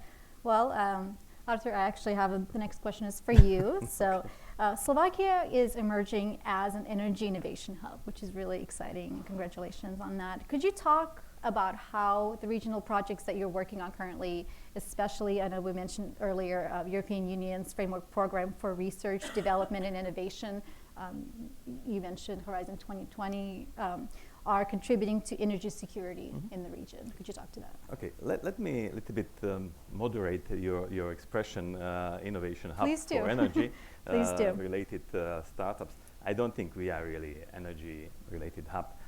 We are lucky because the last big competition in Europe, Power Up, was won by the colleague on my left side and his startup. And it seems that we are all, as a country, we are full of this kind of startups. We are not, but we have few of them. And I would a little bit talk about why Slovakia could be, moderately speaking, innovation hub for energy. There are key drivers which are tradition. We long time have been supplier of the energy infrastructure all around the world, from Argentina, Brazil, Cuba, to Egypt, until Philippines in recent times. So tradition. And to the tradition belongs even universities producing the engineers in the energy-related topics. Then it's energy efficiency. Energy efficiency as a movement in Slovakia is not just short-term, fancy and hipsters movement. In Slovakia, we have energy efficiency fund already 22 years, and since that, after establishing, we already renovate nearly 80% of the residential buildings in Slovakia on the high level of the thermal insulation. So that means lower consumption. So in Slovakia, there is mindset which is clearly forward thinking about energy efficiency. So this is another driver for say more startups in this area. And if we are talking about energy security, energy efficiency is the best way, because what is the best energy? The energy which is not spent. So the energy efficiency is contributing not only to the energy security, but it's contributing to the decreasing the impact on environment. And of course, it has big impact on your wallet. Because less you spend, less you pay. So these are the three drivers why Slovakia could be a hub. There are, again, enablers, which are support of government. There are plenty of new initiatives, that they are more really new. Initiatives on the batteries, initiative on the H2, hydrogen, and initiatives on Industry 4.0, which is a little bit different, but anyhow it's related to the innovation. So all these innovations are just this year. It's the oldest one is hydrogen, which started in November last year. We create platforms, and the platforms is a basis for discussion, to share the information and to create this common approaches. So then it's interest of the key market players like MOL or energy providers, and so this is typical. They don't have, let's say, internal ability to create innovative solutions, but they can buy them from the startup. They can buy startups. They can use the ideas which are created outside their own resources, and they can utilize them. And then, of course, there is a rise of the new category, which is prosumers, producer and consumer, which is another enabler for this environment. When you have more and more renewable energy resources or technologies included into the network, there is a more and more need for the management of the network, and more need for the innovative solutions which are, let's say, managing the fluctuation of the consumption and supply. So these are the things which are now happening in Slovakia. I can talk about the project later on, but these are I try to provide you more, let's say, picture what is happening and what is the environment we are living in. Thank you. That's a You're great welcome. overview. Any comments or feedback? I'll come back to Artur's remark about MOL not being able, or large companies not being able to do it. I do understand, and I know where you're coming from and what you meant, that our companies in the region are more likely to be fast adopters of technologies than developers of technology themselves, and that's true. But I can point to a number of innovative ideas that we have in tandem with universities come up with, and then I'll talk about that if you'd like, about these innovative ideas and how they contribute to transatlantic supply security even. So I don't know how much I can assume that you know about MOL. MOL is a regionally important company. We are market leaders in 3 Central European countries, and second or third in most of the other countries that we operate in. So what we do and the decisions that we make have a regional impact, I think it's safe to assume. What we have done, and the projects that I'm going to mention, I will come out from a decision that our management made in 2016 to come up with a new strategy, which is called the 2030 strategy. And in the wake of that strategy, we also published, and I urge you to read it online, our innovation strategy. Now, this was a response, and Lee and Arthur has touched upon some of the trends that are ongoing and which we, of course, cannot shut our eyes to, including digitalization, big data, the decarbonization project of the EU, the changing consumer habits, sharing economy, the changing demand and supply structures in terms of hydrocarbons. So all that taken together, I think, forces companies in a way to face those challenges and respond. Now, being an oil and gas company, obviously, we are more responders to this than at the forefront. But increasingly, companies like us, and don't forget that MOL was one of the first to come out with this innovative strategy, are defining themselves as more of an energy provider than just hydrocarbon provider. And that leads us to some of the things that we have done and we are trying to do. We have the traditional research and development, traditional innovation in our traditional business, for example, hydrocarbons. We have certain technologies that we are just putting on the market. We call them oil field chemicals that are able to produce more and more of the gas from mature fields that we have, and that has a couple of years of production or consumption, Hungarian consumption left in it. So we shouldn't overlook them. We are trying to market these. This comes out from R&D between MOL and universities. So I think it's a good example of us working together with the academia in terms of improving. And if you can get more of this stuff out of the ground from your domestic sources, that I think this is what I've been talking about. That's also a pillar of European energy security, to try to see how much we can still get out of the ground. So that's that. We have lots of inert gas still in Hungary that can be utilized. Currently, the quality of the gas is not good enough to be put into the transmission system, but we are working on that, and if the regulation is or the regulatory environment is right, we can also use that to increase the domestic production. So maybe so much about the domestic aspect, which I can directly tie back to this security aspect. On the non-traditional front, we have launched a car sharing service in Budapest. 400 vehicles currently on the road. Out of that, 100 is electric vehicle. We are gradually increasing the number of the electric vehicles as soon as the loading or the charging infrastructure is in place to be 100% electric. We have also thinking in terms of doing some solar projects. We have industrial sites which we are not really using, and putting solar panels on those sites, and not just for MOL, it also goes for INA, our Croatian sister company, for Slovnaft in Slovakia. So these are, we are slowly dipping our feet into these projects so that we learn about those. The same about LNG. We have not really dealt with LNG issues in the past. We have people currently trying to test these markets and looking at how we can get the most out of it. Biofuels, innovative retail concepts, geothermal energy. I'm made of this because there's so much I can't even remember. In terms of the circular economy, we have plastics recycling. We have signed cooperation agreements with 2 German companies which have the right technologies. These are very different technologies. One is mechanical, the other one is chemical. Again, we'll see what happens, but this is on our radar. Mm-hmm.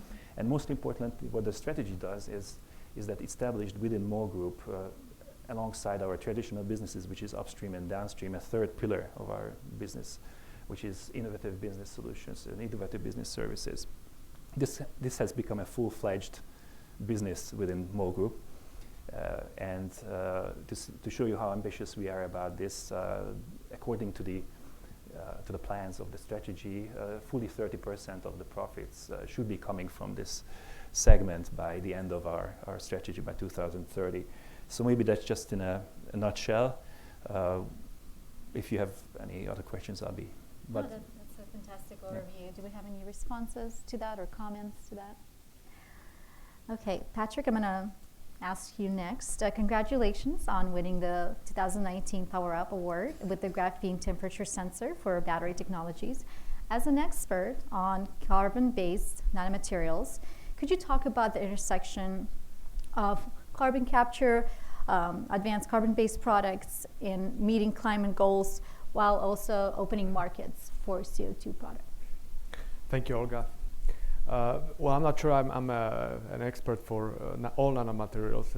I'm an expert for graphene, so this is like one of those sexy materials that with high expectations. We've got this graphene flagship at the EU level. One of the areas of the focus areas is actually power storage, so graphene batteries and sensors.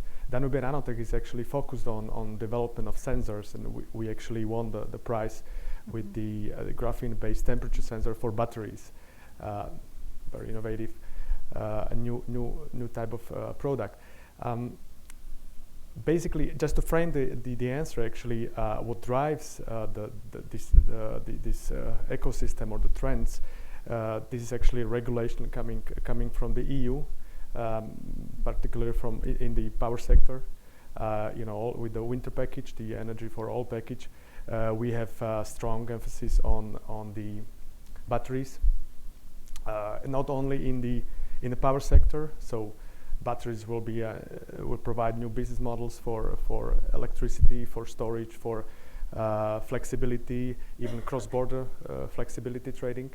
But also the other area is electrification of the transport. Mm-hmm. So I happen to be also the director of the Slovak Electric Vehicle Association, and I see that in the last years we've been experiencing high growth with the charging infrastructure, and obviously with the batteries in EVs. Actually, our focus, the focus of Danubia, is batteries for electric vehicles, and how to improve the life expectancy, performance, and endurance of the batteries. So by monitoring of the temperature in the battery cells. So I would say e-mobility, and with all these objectives at the EU level, until 2021, 2030, we will experience a lot of new businesses, which I enjoy, by the way, as not only as the EU citizens, because I strongly believe this is the direction, but also as the company which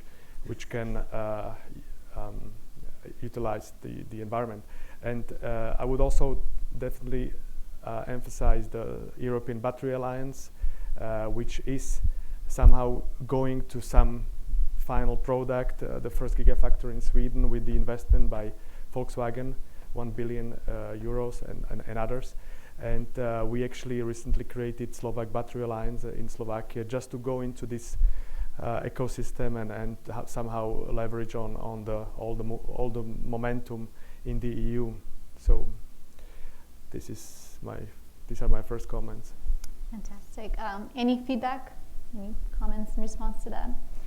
All right. I can. Oh, please. I have plenty of comments to everybody, but I don't want to misuse that. But this is very interesting theme, this battery life expectancy, because there are two main future-oriented or most promising technologies which could be decreasing our dependency on the fossil fuels, especially in the mobility. It's electromobility and hydrogen. And now nobody probably perfectly knows what will be prevailing technology, but we should invest in both of them. But investing into the electromobility has some risk for Slovakia, because it's not bad, but it's a situation which we have to be talking openly. Battery producers are far away from Slovakia, and car producers need to have battery producers close to the production of the cars. And that's why we need this kind of innovative companies which will bring battery producer to Slovakia, maybe, because they will have this special kind of knowledge available there. Because Slovakia, and maybe you are for sure, you don't know that, but Slovakia is something like Detroit. We produce the highest number of the cars per capita in Europe, in the world. And this dependency on the manufacturing of the car is really very, it's binding you, binding your hands. You have to find a way how to continue the production, otherwise you are in troubles with occupation, employment. So we have to find the solutions, and one of that is to support these kind of innovative companies which will be involved in one of these two major trends, electromobility and hydrogen. So congratulations, Patrick. We are really happy to have you. So you already started answering my next question a little bit on, what we all touched on this earlier today. What kind of environment enhances opportunities? What kind of policies, what role does policy have in driving? I know that earlier you mentioned several specific things that make it easier to thrive for an innovative company and as an industry. Could you either expand on that or maybe talk about some other examples as well, please? Should I start as a policy, one of the policy makers? No, go ahead. I will try to be Go short. Environment which will support innovative, say, innovative ecosystem. Well, this is complex, very wide complex, and well, honestly speaking, Slovakia is not the leader in developing ecosystem. We have limited number of the venture capitals. We have limited available resources. If I counted well, I found it only 13 venture capital companies in Slovakia. So, and they are not investing too much. We are not in Silicon Valley. And that is missing. If you want to support innovative startups, you have to have capital available. And this is the problem of the whole Europe. There is another problem, which is the public spending on innovation and research and development in whole. Slovakia has 0.8% of GDP investing in R&D and innovation. Average in the EU is over 2%, and the best in class, like Switzerland and Sweden, have around 5.6 to 6%. Even Israel is investing less, 4.5 up to 5%. So we are investing too small amount. So we have to find other solutions how to well do it. And sometimes it's it's maybe innovative solutions how to support the companies. Small money, but well spent. But then I will join later on. Thank you.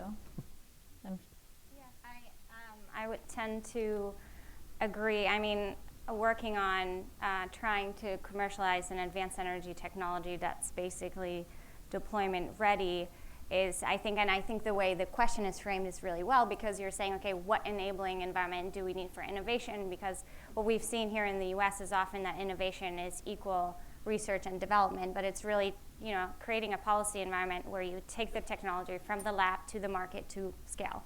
And so I think, and you mentioned that there's no capital available, so I think we have to figure out for any technology, what's the role of government in deploying technologies, and how can we attract private capital? And if you think, say, about solar, 30% of cost reductions were early stage deployment, research and development, and then 60% of slashing the price was really deploying at market, aided by deployment incentives, right? So there's a way that government can reduce risk through deployment incentives, through the Innovation Fund. EU Innovation Fund is a really good example. Horizon 2020 is another great example. And helping these first-of-a-kind projects of any technology off the ground through capital grants. And then as there's more confidence, private capital will come available as the risk reduces, and the risk is reduced through government regulation policy support. And to second that, I agree. For companies like us, investment into renewables is still driven by regulation, not by returns, unfortunately. So as long as that's the case, our companies can be excused probably for still sticking to the old hydrocarbons. And when you look at returns in that sector, of course, they're much higher, going up even until 45%. And renewables are much lower. How close are you, if you don't mind me? I mean, you said it's not quite there yet, but how close are we in terms of, especially for your company, when you look at the numbers? I think we are at a stage where we are still experimenting with these. So I mentioned this investment into the solar technologies, the 18 megawatts on these three industrial sites. We'll look at the returns and then make a judgment afterwards and try to see how that goes. But we also, obviously, big companies like us lobby, so we try to make sure that the supportive regulatory environment is there from not just the Hungarian government, but all the countries that we operate in. But if I can bring this whole question of enabling environment down to the micro level, so going from the macro to the micro, what's an enabling environment for a company? And I think it's a great, this is something that we've dealt with internally, because it really, I believe, it requires leadership, mindset change, and culture. It's very much a culture issue within companies. So if you want your employees, you want your colleagues to be in that mindset, to dare to innovate, so to speak, you cannot just throw money at it. You cannot just decree that's from now on more will be an innovative company. You have to have people who also think that way. I think that's a really difficult thing to change, and we have started on that road, but we are actually we're still at early stages. So this is something that our top management is very much engaged with, and we are looking at doing this mindset transformation in the next couple of years. Your work's cut out for you. Yeah. Do you want to add? Yeah, I had a nice discussion this morning. Actually, what is earlier, whether innovations or regulation. I think this goes in parallel, and in the EU, actually, innovations are in parallel created, or actually at least motivated by regulations. The perfect example is really in power sector with this winter package, or in electrification of the transport. And I would just not to repeat all the stuff, but I would stress one innovative instrument that EU now actually initiated, which is so-called SME instrument, small medium enterprise instrument, which was transformed into much wider kind of support, even with much bigger money being channeled to small and medium enterprises with the innovative technologies. Well, we happen to actually receive such a grant recently, and I must say that at least at the EU level, the level of care and potential investment, even up to 17 million euro for such small technology companies, is something which is very innovative for institution like EU. So I'm a positive thinker. All right. Any other comments on this particular question? So earlier we touched on what innovation means, and it's a loaded term, as we've seen for the last 30 minutes. It can mean efficiency, it can be carbon innovation and carbon capture, it can be efficiencies in how you process fuel and such. So how do organizations today, and I think we started this discussion a little bit, but I want to take it all the way. How do organizations today prioritize where to invest? There's so many great ideas, so many opportunities. How do you decide where to invest your funds? And how do you consider, if you do, energy security as you make those decisions? Can I start? Absolutely. You will be surprised. I will be not talking about the technologies. My priority, and we are implementing this policy in our agency, is investing into the young generation. We are doing two big programs. One is starting at the elementary school and is educating kids how to save electricity. Educating them in different way, more gaming way, what it means if they will switch off, they will switch on, what it means from the electricity, what it means from the production side. Funny, even nuclear power plant is described for the kids in the age of 10, and they should understand it easily. That's one program, so energy related. And then another one, we are focusing on innovations, showing kids at the age of 12 to 13, 14 years that innovation is not a miracle, that you are dreaming something and then waking up and you are Steve Jobs. No. There are techniques how to bring solutions out of the box. There are techniques which we are using and we are teaching them. We are presenting them, and they are, after that, they are meeting local startups, local young entrepreneurs, because if I would go there and I'll explain them something, the kids of 14 years old, return back to the thumb guy, you are too old. But if we will bring their young entrepreneur from the region, and he is saying, okay, I have this application, my problem is that I would like to extend it. So, and the kids, based on the technique, they are creating new solutions for him or for other entrepreneurs. And this works. So where I would invest a lot of money is educating young generation, because you will hardly teach old dog new things. But if you will start with young generation, you can achieve a lot.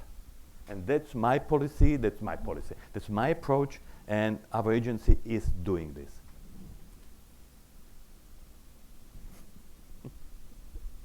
Any other thoughts? I can speak about what MOL does and what our criteria for investing in R&D project is. Well, traditionally, you had silos. You had the traditional businesses of downstream, upstream, doing their own research project, which always had to do something with the core business of the company. This has changed with the new strategy.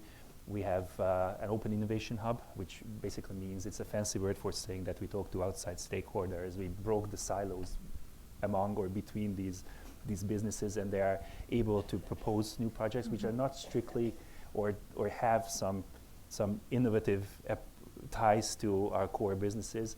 Obviously, if it still has to do with energy, fine, but I'll give you an example which is not really innovative, but MOL has recently purchased a mineral water company. So what's the innovation in that? We can tie it into our retail services, so we can sell it at our fuel station. Even a couple of years ago, that would have been... Sorry, does that in any way connect to some of the plastic innovative things that you're doing that you mentioned earlier? Not that you mention it, I will say yes. I haven't thought of that, but yes, certainly the recycling is an option. Well, of course, the question will be, will there be enough plastic to be recycled? But yes, my answer is that that's also part of the circular economy, but no, that wasn't part of the original thought. So that's my answer to this question, that we have to kind of think in new ways. We have a venture capital fund that is allowed to more freedom to invest in innovative projects than that was the case before. And the oversight is there, but they are very free to choose the projects that they are interested in. Lee, did you have any? Yeah, sure. I mean, we've discussed a couple or multiple clean energy options here, and coming at this from a decarbonization angle and recognizing that R&D helps bring about incremental improvements, I think that it should really be spent on transforming businesses to be compliant and to be supportive of this low carbon / net zero future that we're envisioning.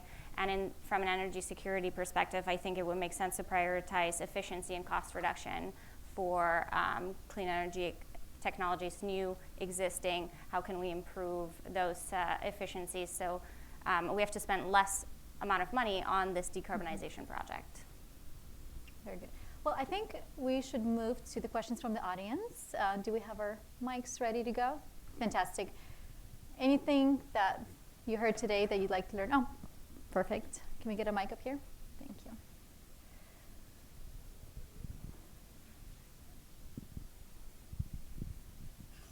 My name is Walter Jurasek again. What my observation, my background is engineering, so I know science. But observation between Europe and United States, individuality matters quite a bit. Most innovation comes from US, from individuals, not from group, not from corporation. The corporation actually have a hard time to even create innovations. However, the individuals, they do.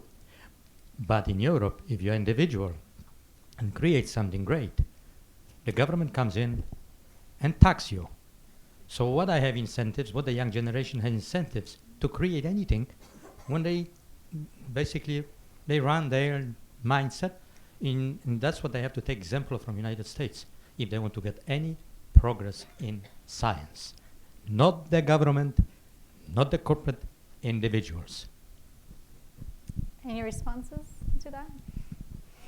I think that goes back to your to the issue of how we define innovation. If it's innovation is not just invention, it's also implementation. It's not just services, not just goods. It's also business plans, business organizational structures. So if you define it in a broad way, of course, large companies are also, it can be innovative. And I would argue that my company has been very innovative. But in terms of coming up with the next big thing, the disruptive idea, I agree. But in itself, if you set yourself goals, even that MOL will become the #1 technology adapter in the region, that in itself is an innovative way to go forward, I believe.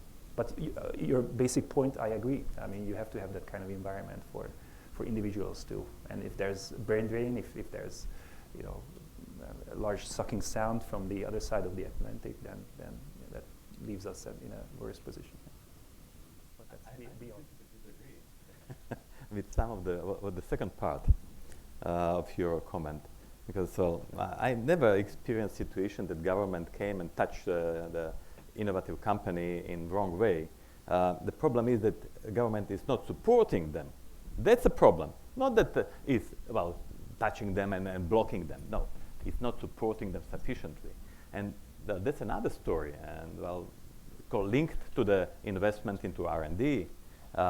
In some countries, like Israel, 80% of R&D is coming from the corporation. In other countries, 80% is coming from the government, because there is not yet environment which will support the companies to invest into the innovation and the R&D.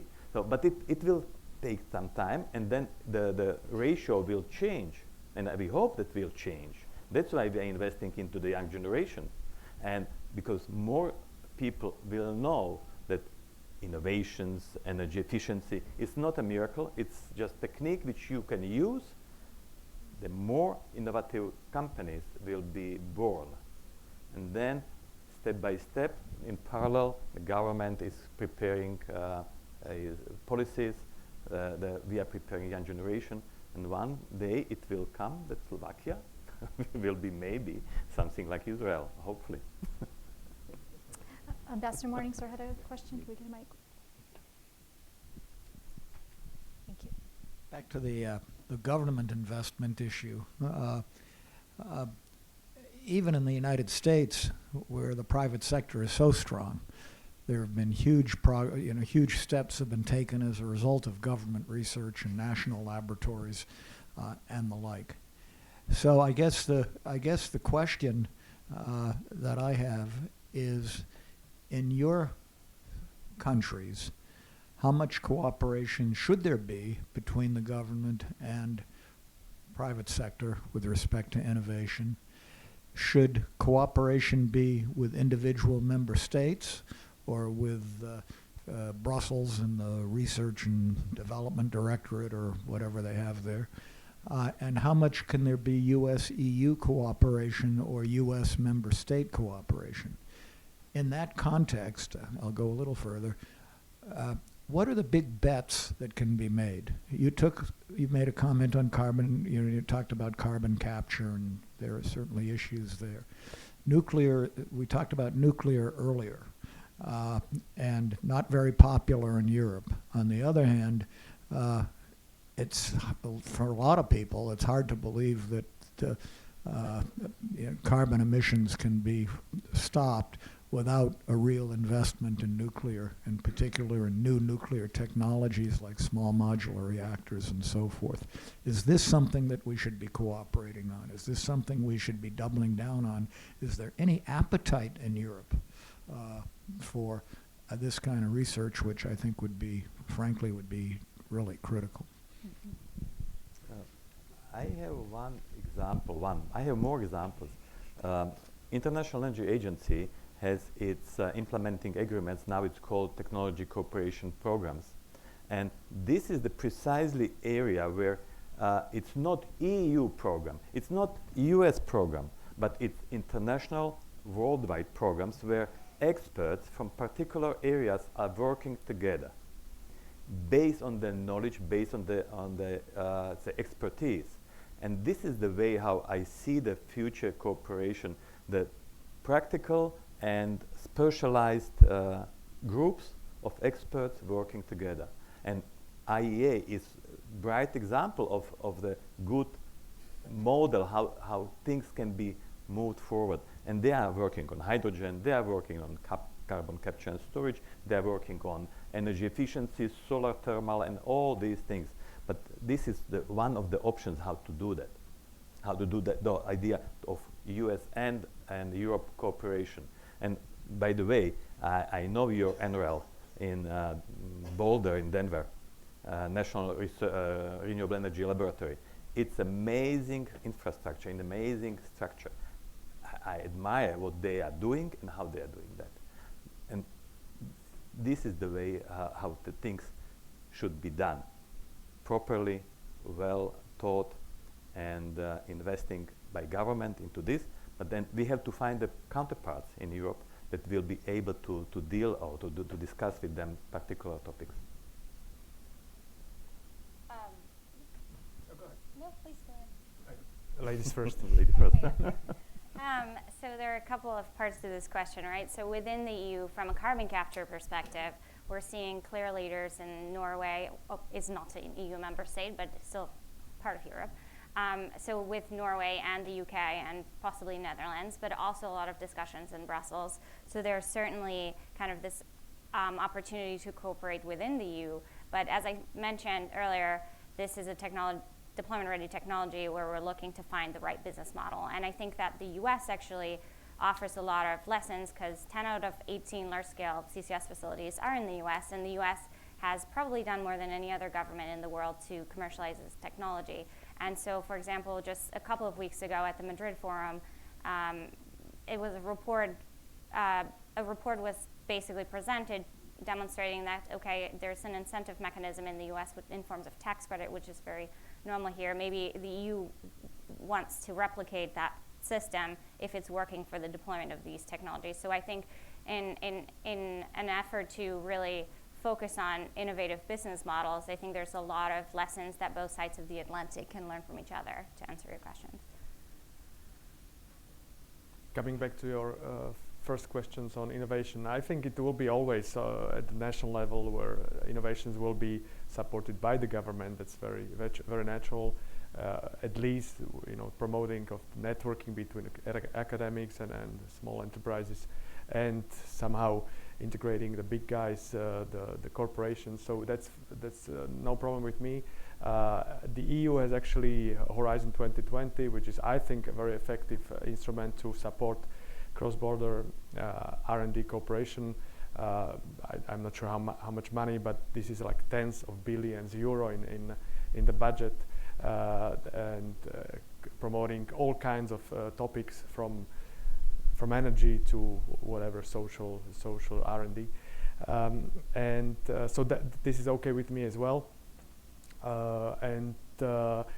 I think it is very natural that governments are actually very often in R&D and promoting R&D, not only with money but also with infrastructure. That's fine as well.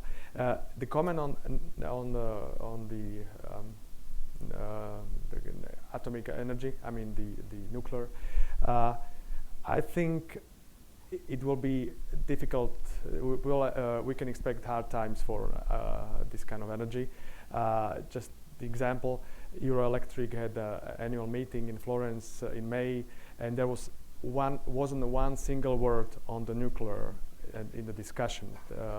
No one actually said the word nuclear no one of the delegates. And I think it is very natural. Firstly, this is politics. The recent EU Parliament elections actually, the results were very much in favor of Greens that are really against nuclear. So they are, strengthened in the European Parliament. And also, quite frankly, there's no economics for nuclear energy. So we had the last purely started nuclear power plant in Great Britain with a feed-in tariff at 93 British pounds per megawatt hour, which is, I would be very lucky if I get this producing electricity from whatever renewables. So I think the problem of nuclear is not with the technology, it is with the economics. And the market doesn't really promote this. That's c'est la vie. Although, by the way, Slovakia and some of the Visegrad countries are very big promoters of nuclear. We are even working now on the finalizing of the 2 blocks of a nuclear power plant, but they actually were started 20 years ago. So no one in Europe started nuclear power plant from scratch in recent, 5 to 10 years, except Finns, I think. But they are well over budget and well over the project implementation. Quick follow-up. I think you can hear me. Do you then not believe there should be research into new nuclear technologies to determine what the economics would be? Did people hear that? Well, no objections against research and development. I know there is a new nuclear reactor being developed for I don't know how many years, this 4th generation nuclear reactor developed by France and the consortium. I'm not expert in nuclear, but nobody actually has seen any results in tangible results. So, but no problem with R&D. The problem is the implementation of the nuclear, and plus problem is also politics. That's a reality. I mean, Greens and liberals are against nuclear, and that they are actually winners of the recent European Parliament elections. Although not on the first place, but with strong position with minority blocking. We have a question over there.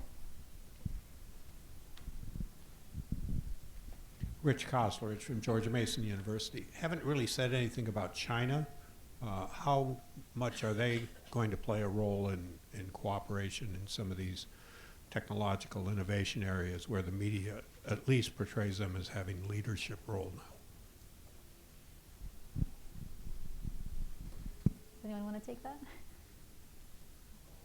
Well, I'll start, and then maybe you can have some feedback to that. I think the China question really emphasizes why it is so important for the United States and Europe, European Union, to collaborate and sometimes, organize on the new innovation and where the funds go, because you are competing with a significant amount of money. So it does help to have a strategy that is cohesive and is more substantial. So with that said, do we have any other follow-ups or thoughts on that? I mean, from a decarbonization perspective, it's certainly important that China also deploys decarbonization technologies, and from a carbon capture standpoint, I think there are multiple operating, and there are multiple in advanced or in early stages of development, because obviously it's a way to fix some of the air pollution problems and become more sustainable. So certainly there is the need to engage and involve.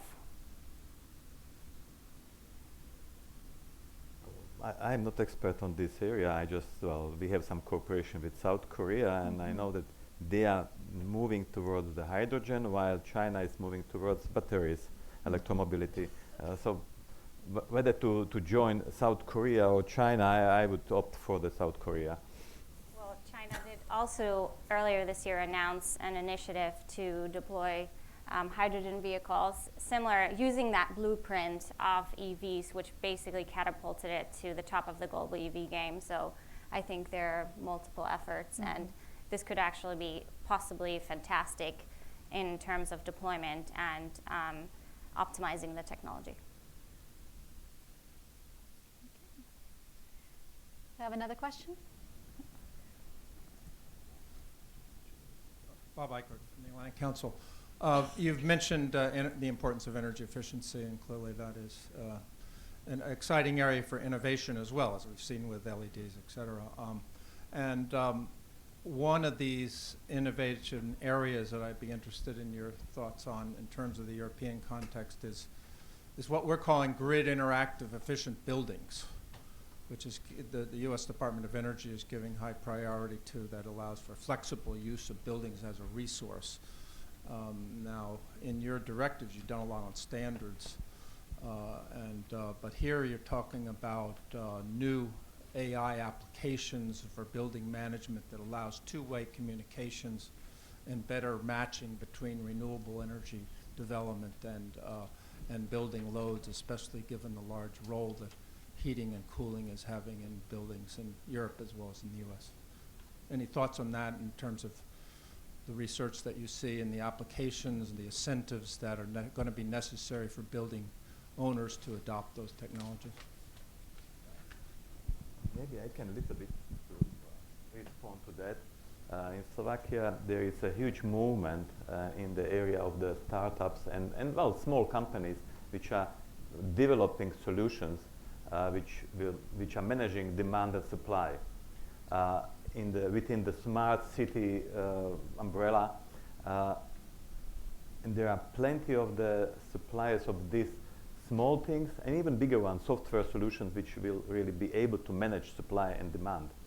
But it's early stage, and what we need here is more, let's say, wise and smart visionary investors which will be investing into the buildings, which will be equipped with the appropriate technique and technology. And then we can try it, we can test it, and we can implement it on a wider scale.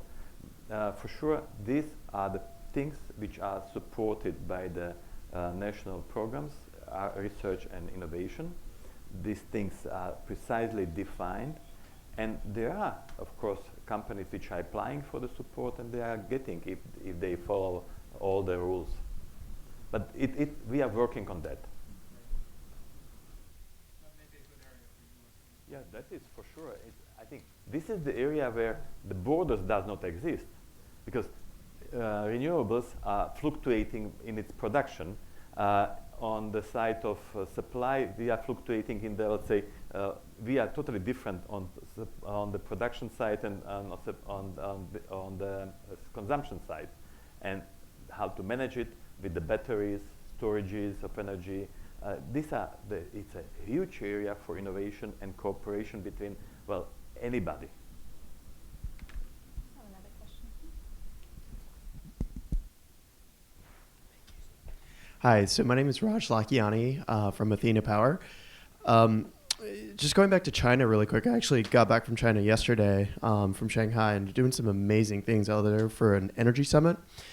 And I guess the question is, you know, with some of their technology, some of the development that they're doing, how open is the EU towards some of these technologies? And does that basically conflict with security? You know, if you're adopting some of their technologies, does that potentially does that hinder your security or what you view as security?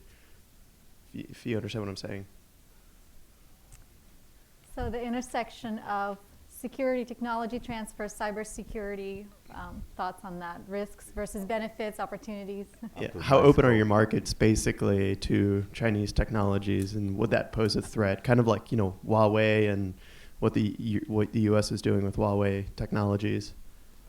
I think this will be a perfect question for Klaus-Dieter Borchardt in the next panel, who is actually Deputy Director of DG Energy, and whose actually expertise is this area as well. I mean, cybersecurity. Mm-hmm. We actually had a discussion in the morning in a panel, and he was talking about the same issues.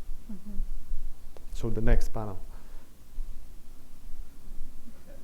Any thoughts from this panel?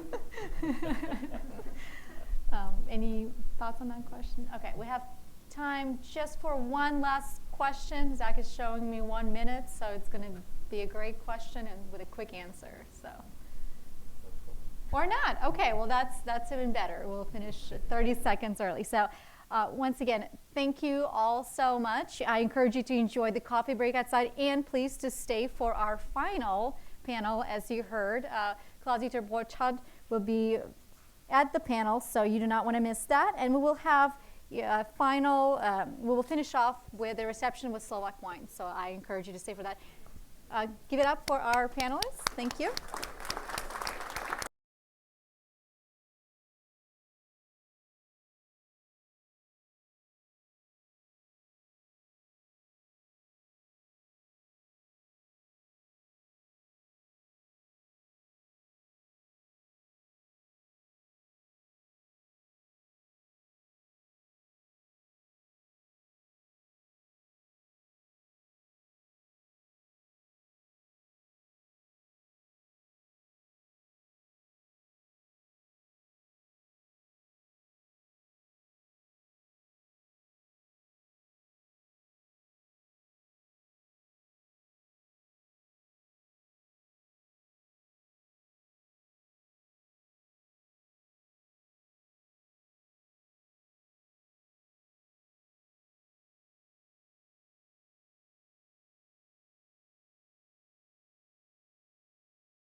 with our last panel.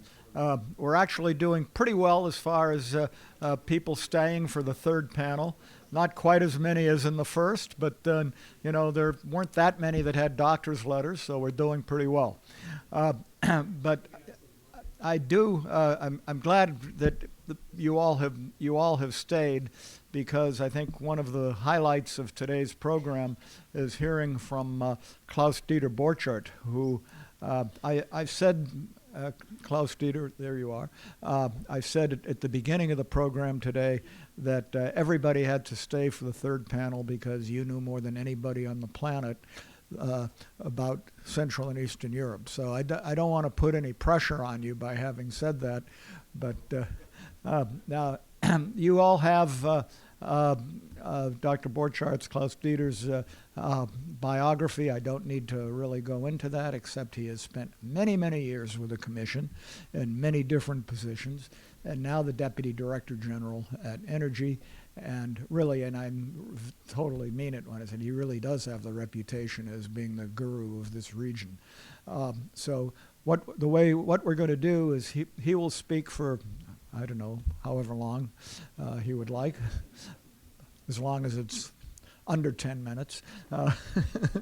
And then Andras, who I promised would be controversial earlier today, will moderate the panel and introduce the rest of what's really a great panel. So I'm very glad that you stayed. So.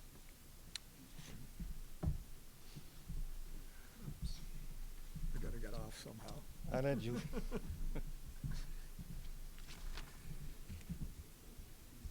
Thank you very much, Richard, for the kind introduction. I'm really happy to be back here at the Atlantic Council. It's not my first appearance here, and also thank you very much for having risen the expectations so high. I think our panel that we will see in a minute when I finish my introductory remarks is a very good chosen one, I must say. And also I liked the title that you have given it, A Path to Energy Independence in Central and Eastern Europe, because it shows already that we are on a path. We are not yet there, but I think it also shows that what is in the focus is the independence and also the diversification of these countries. When we are talking about the southeastern European countries, people tend to forget where these countries are coming from. They have their own history, they have their own tradition, and sometimes we from the northwest of Europe, we are very impatient with them because we believe that they are not doing the things rapidly enough, and we would like them to move further. But sometimes the structures are so still encrusted in the history from where they were coming that it takes sometimes a bit more time in order to get there where we want. What I can say for the southeastern European region is that, and we will mainly talk in gas here today, is that gas is a very strategic issue there. And therefore, we have started in our so-called CESEC initiative. It's a Central and Southeastern Europe Energy Connectivity Initiative.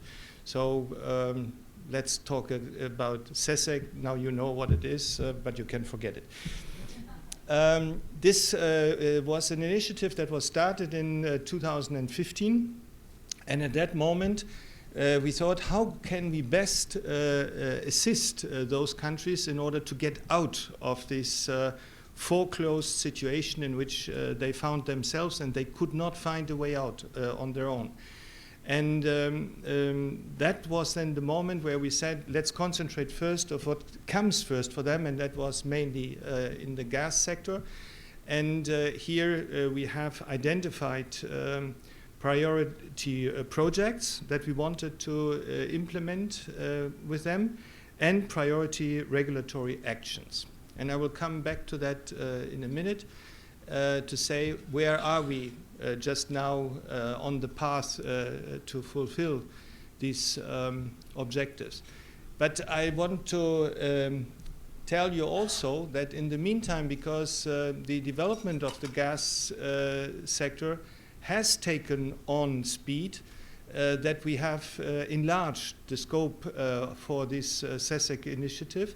And with these countries, we are also now looking into the development of renewable energy resources, and also we are helping them to develop energy efficiency projects. And especially energy efficiency is an area in which a lot of things can be done in these countries, and we want to help them with that. But coming back to gas, I've said some priority projects in infrastructure, that what we call the hardware, and then the regulatory actions, the so-called software.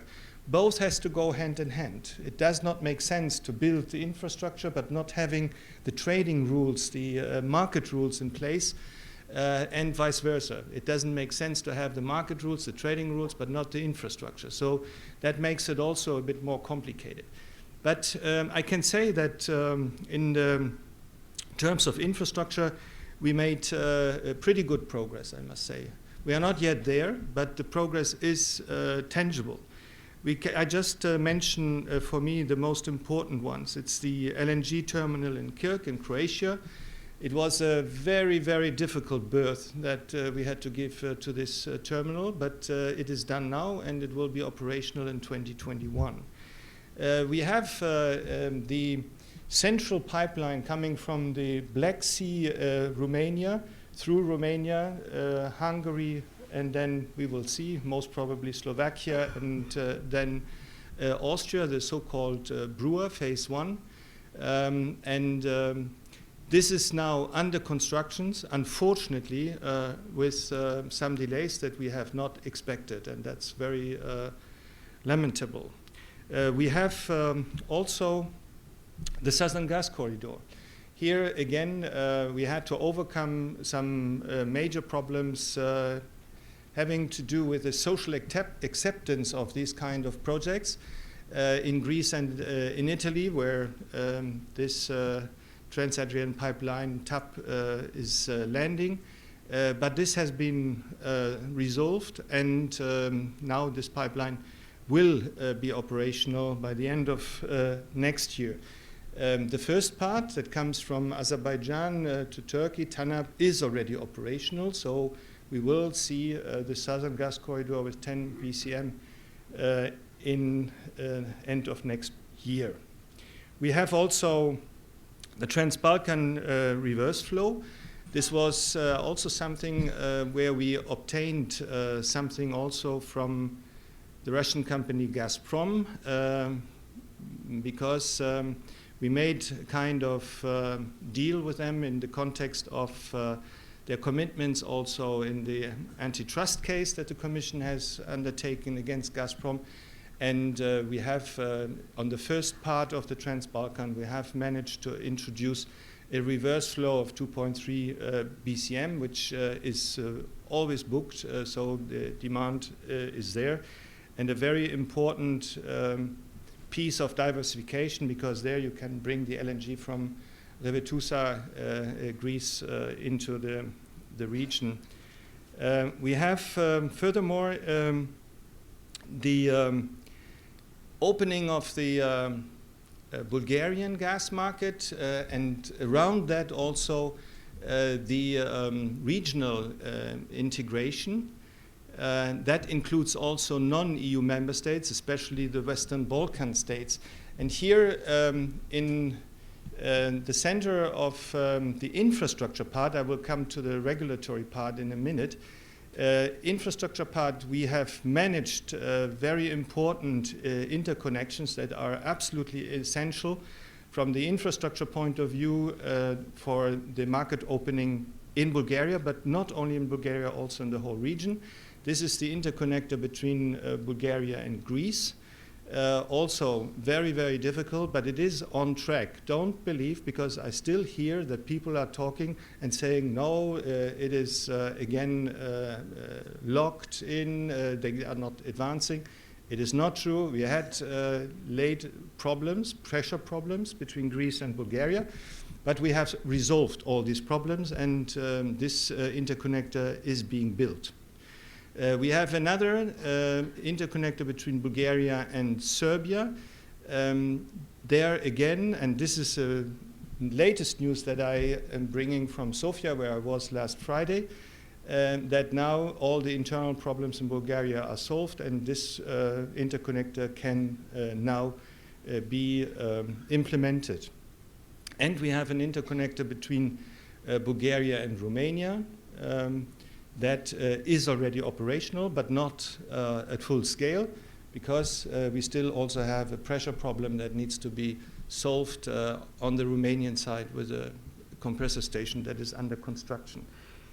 Then I would like, on the infrastructure, also it is more Central Europe. I would like to mention 3 projects that are very important for the diversification of the region, because of course we are doing something within the southeastern European region, but we are also doing things in Central Europe which has an impact on the southeastern region in terms of bringing liquidity and diversification into that region as well. And this is true for the interconnector between Poland and Lithuania, and then between Estonia and Finland, which opens the whole, ends the isolation of Finland, the isolation of the Baltics, bringing them into the European gas grid. This opens a lot of possibilities also for flowing, especially LNG, into that region. Therefore, it's important. Then we have the LNG terminal in Poland, in Świnoujście, which has been recently extended, and Poland will even build a new one, a floating one in Gdansk. Here also a clear political signal from Poland to not only to diversify, but also to becoming a kind of a turning point for also procuring gas for the southeastern region. And last but not least, also Poland as the end consumer, a new pipeline that is under construction coming from Norway via Denmark to Poland. All in all, these infrastructure projects are all real. They are not on paper, they're not just dreams, they are under implementation, under construction, and therefore they will be finalized, commissioned within the next 5 years, 3 to 5 years. And then we have the infrastructure that we need for that region. Now, coming to the software, the regulatory framework, here I can also report very good progress when it comes to the implementation of our network codes for gas. I have already said that it took a bit of time, and the Commission has organized over the last 2 years a number of workshops with the interested parties there. We have helped also the regulators who are responsible for the implementation of these codes. In these codes you find the trading rules and all the necessary rules for opening up markets. And we have done this with Greece, Bulgaria, and Romania.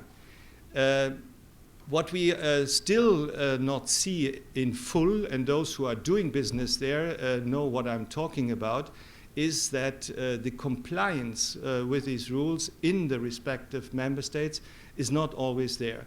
You have certainly heard recently the problems that we had in Romania, with a lot of legislation, resolutions that they have adopted, which clearly goes against their own interest if they want to develop businesses. But I can also give you here good news.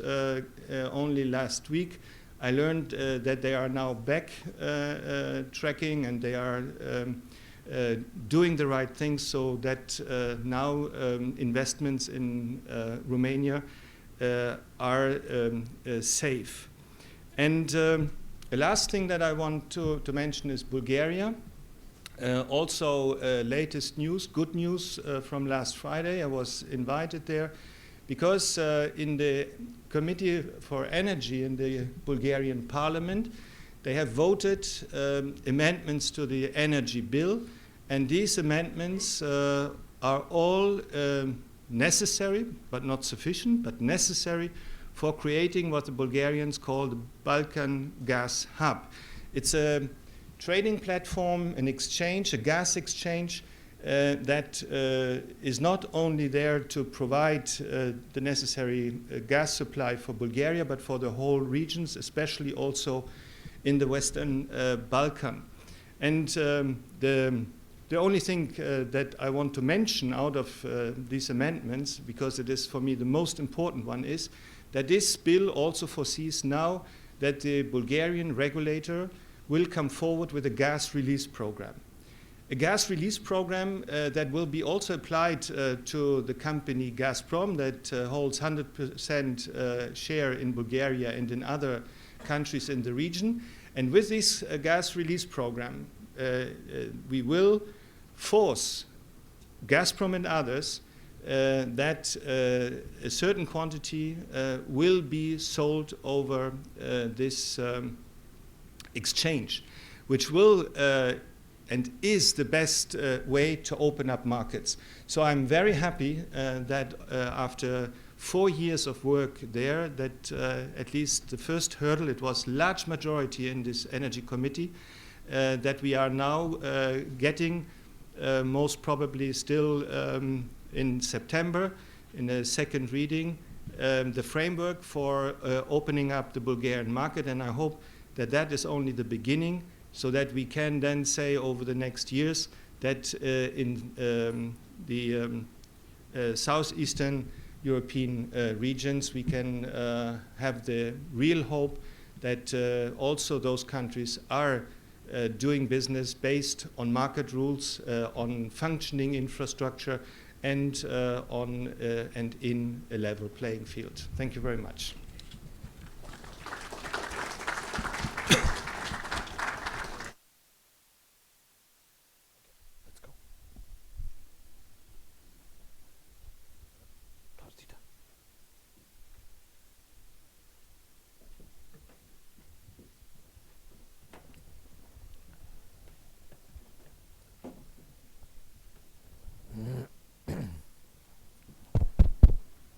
All right, well, first of all, thank you very much for staying. It's, you know, I can't tell you how impressed I am with the crowd here because it's late. But Klaus-Dieter, thank you for this summary. I'd like to very briefly just let you know who are on the panel. You just heard from Klaus-Dieter, Barbara Doric, who is the managing director of Croatia LNG, basically Mrs. Kirk. Okay. Ambassador Juraj Sivacek, who is the ambassador at large for energy security from Slovakia. And then Chris Smith, who is vice president for government policy at Cheniere. Now, what I'm going to do, I'm going to ask one pointed question to each panelist, and then we'll go immediately to the audience because you deserve to be heard. So, Klaus-Dieter, let me just following up on this. Let me take this whole thing to the to higher levels. There were European elections recently. And this is all good. You made a lot of progress in the last 5 years. Incredible. You really did in Eastern Europe, but not just in Eastern Europe, in Europe at large. What is the impact? What will be the impact of this new political constellation on the energy policies of the Commission in the next 5 years? I know it's tough to, it's early to tell. But I just want your take on it, and what is it that you think might change, and what is it that you think will stay? You should have told me before, and then I brought my crystal ball with me. But okay, let me try. I got one for you. Good. What I can definitely say, because the elections to the European Parliament are done, we have the results. And what I can say is, and we are all very happy about this situation, is that in the run-up to the election, there was the fear that we would have a very, very strong, even blocking minority in the parliament coming from the anti-European or extreme populist parties. This has not happened.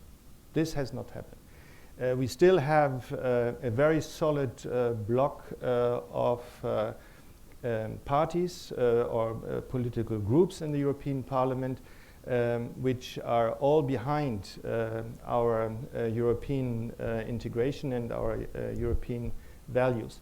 What has changed and what will make maybe the business a bit more difficult with the Parliament, but not in the negative sense necessarily, is that what we had so far, since the first direct elections of the European Parliament in the 70s, we do not have this automatic big coalition between the conservatives and the socialists.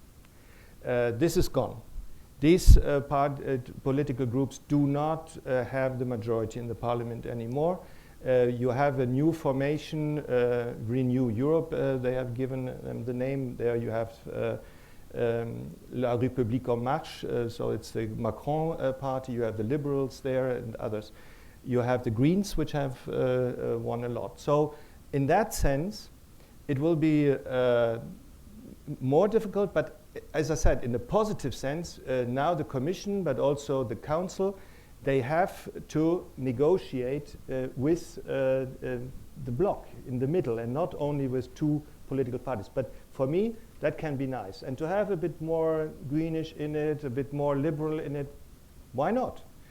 So therefore, from that point of view, I do not expect big changes.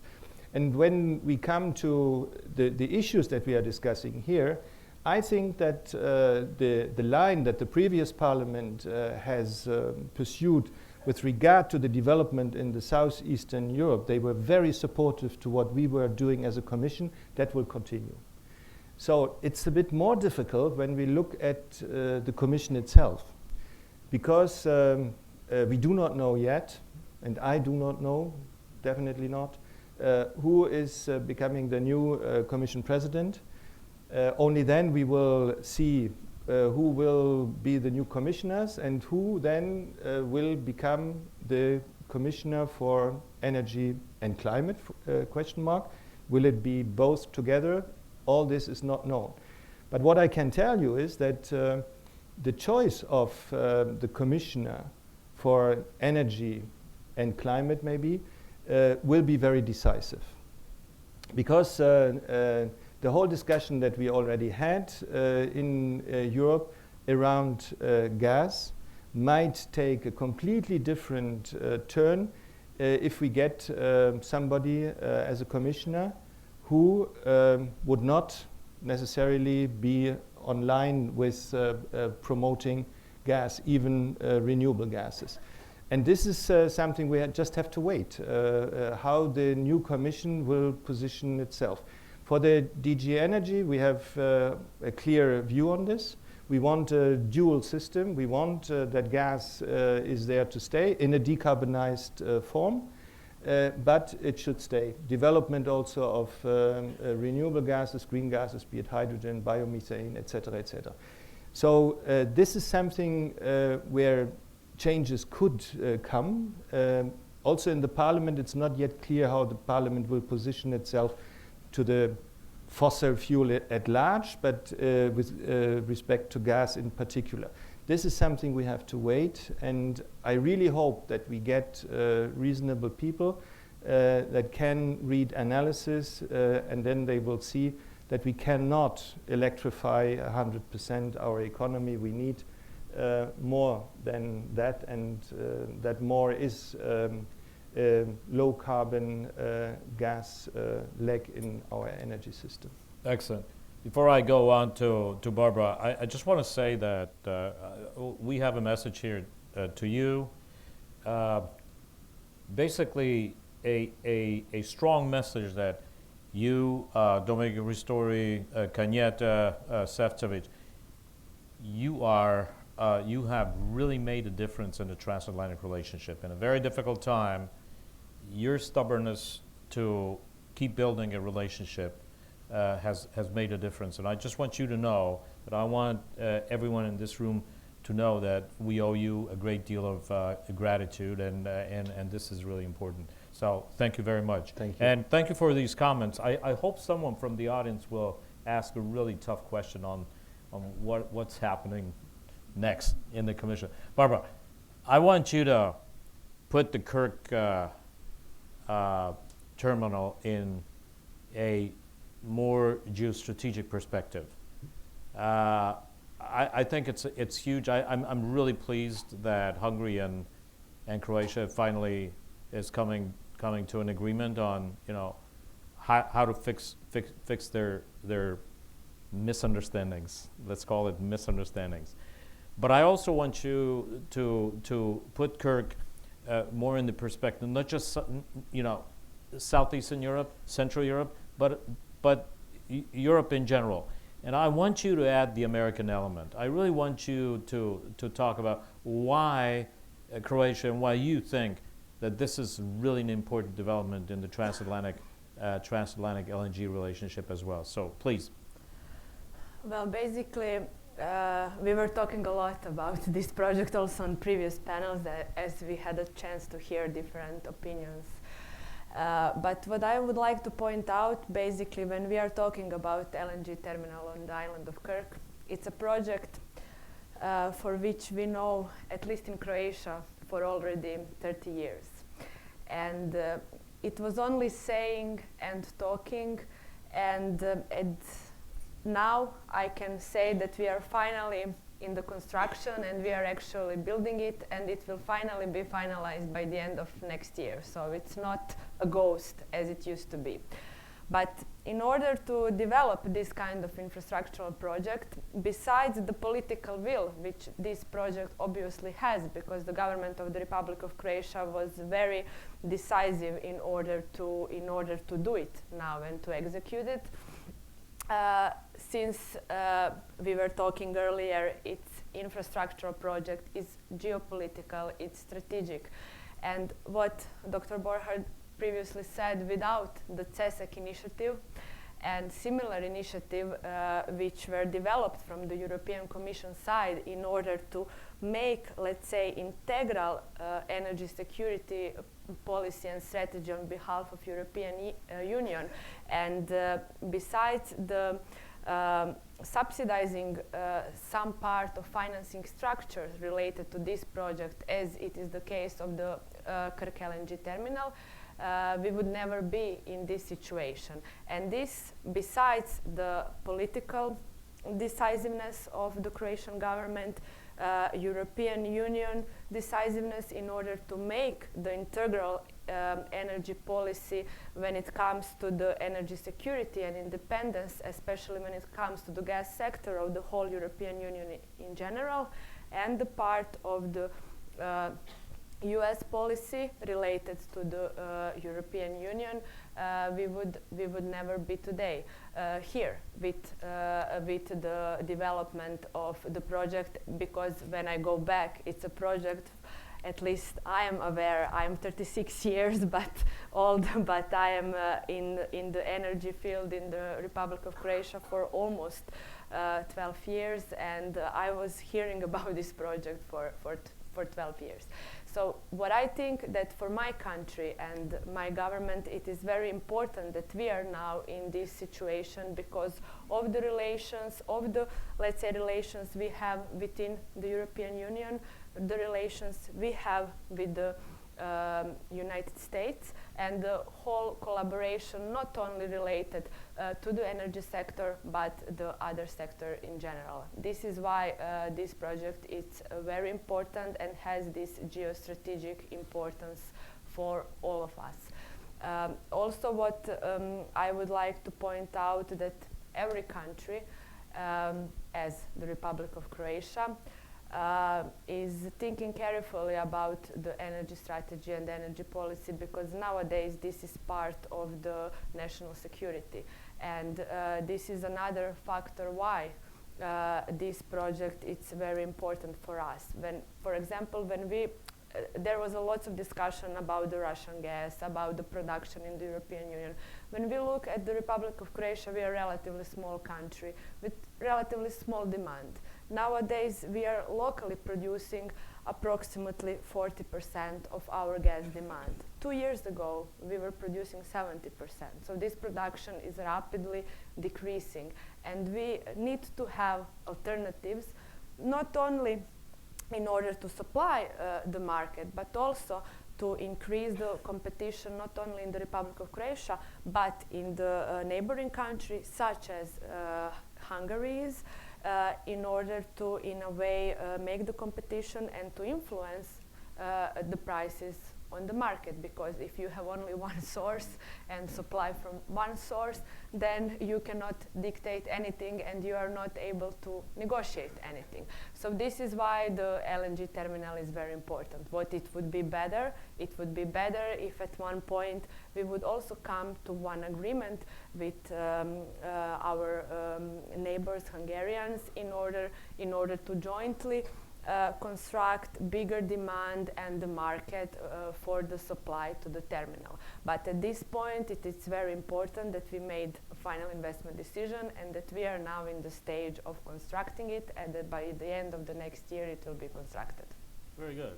I like that statement. Very good. You're right. I'd like to, can you give us the Bruja Brusca for Dummies version?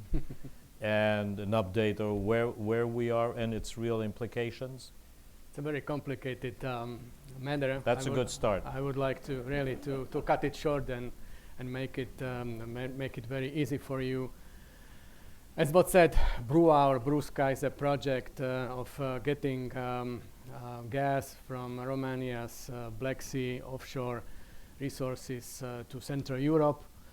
And definitely this pipeline should run through Romania, Hungary, and then hopefully through Slovakia in the Brusca version, or directly from Hungary to Austria in this Brua version.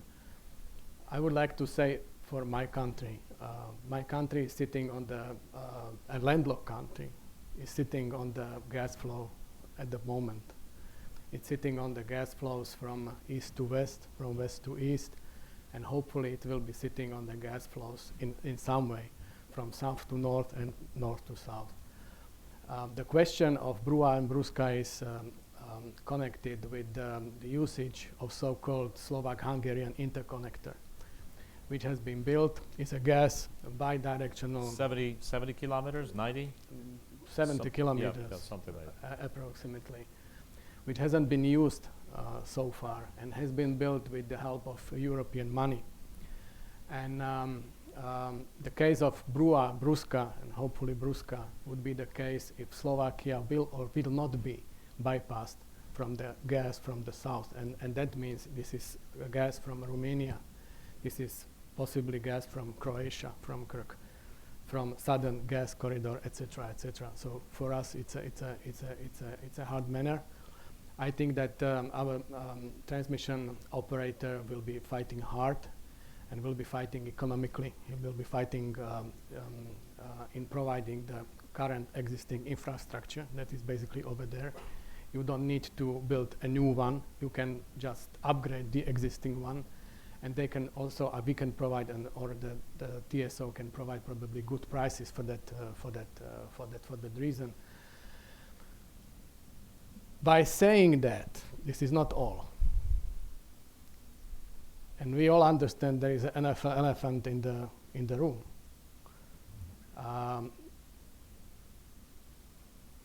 How the gas will be getting to Central Europe is also is a question of a strategic nature. You know that through Slovakia runs the strongest reverse gas flow to Ukraine. along with some parts of that reverse gas flow flows through Hungary and Poland. So Slovakia has built in 2014, and I've been at that time an ambassador to Ukraine, has built very quickly a reliable pipeline that is helping the Ukrainian independence. Now, if Slovakia will be bypassed, so you can say, okay, so those guys will be bypassed, it's their problem. But it will not be only our problem. If there is not enough of gas on the Slovakian market, of course, the Slovakian market creates a base for this reverse gas flow to Ukraine. You need to have gas in pipe in order to trade it and send it to Ukraine. So we think this is important, and this is the importance that goes and stretches well over, Slovakia. So this is it. This is Brua and Bruska. I just want to say that there's nothing wrong with individual Central European countries fighting for a proper share of the infrastructure. But I think it is really important that it's got to be a win-win for all. The only country that comes out as a winner if the Central Europeans lose is Russia. So that's really the way I look at it. And well, thank you for the update. There might be some more questions from the audience. Chris, tell me about the new facilities coming online, which came online for Cheniere. How is this going to influence your efforts in Central Europe? I mean, what's happening? What's your take on that? And of course, you being one of the few companies that really understand and understood early what is about to happen in Central Eastern Europe and in Western Europe in terms of LNG. As a second question, make a comment on that. I'd like to have your take on it. Yeah. So thanks for the question. So Cheniere has invested about $30 billion into two facilities in the Gulf of Mexico, Sabine Pass in Louisiana, and then the Corpus Christi plant in Texas. So it's a major investment. We are selling into an increasingly competitive global market. So when we look at all the myriad projects that are planned worldwide in the United States, in Asia, in Middle East, in Australia, et cetera, we see probably about 300 million tons per annum of potential projects. Not all of those will go forward, but 300 million tons per annum of potential projects that's going to be chasing something around 80 or 90 million tons per annum of incremental demand. So an increasingly, we think, competitive market. But in that market, I think we've been successful at getting to final investment decision on new opportunities, both in Sabine Pass and in Corpus Christi, which reflects, I think, our enthusiasm not only about our ability to compete in the market, but also the growing importance that LNG is going to have to economies worldwide. It's a recent evolution. The United States' role in this market. Cheniere has been operating for about 3 years, but we expect by 2020 we'll be the number 2 operator in the world, just behind Qatargas.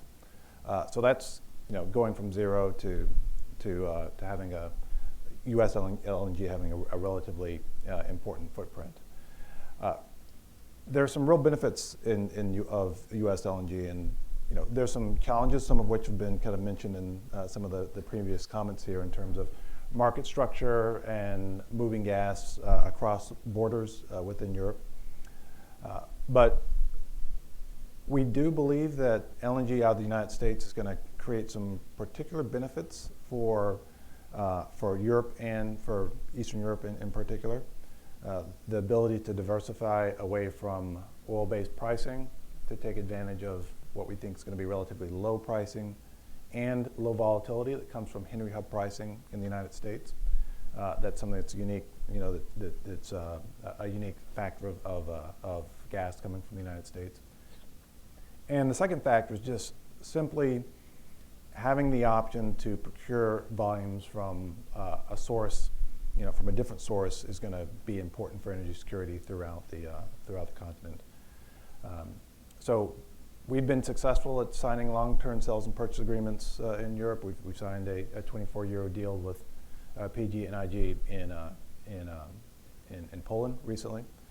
These are major long-term contracts which show the off-takers' confidence in the U.S. market, but also show our interest in creating those economic ties. These are business-to-business negotiations. It's a depoliticized molecule that you're buying from the United States, and we think that's one of the things that's very valuable. And one of the reasons why, as new LNG import terminals come online, like the one in Croatia, that I think Cheniere is going to be interested in creating relationships with those terminals, and that's going to be kind of mutually beneficial as a link between our companies, between the markets, and between our economies. Excellent. Okay.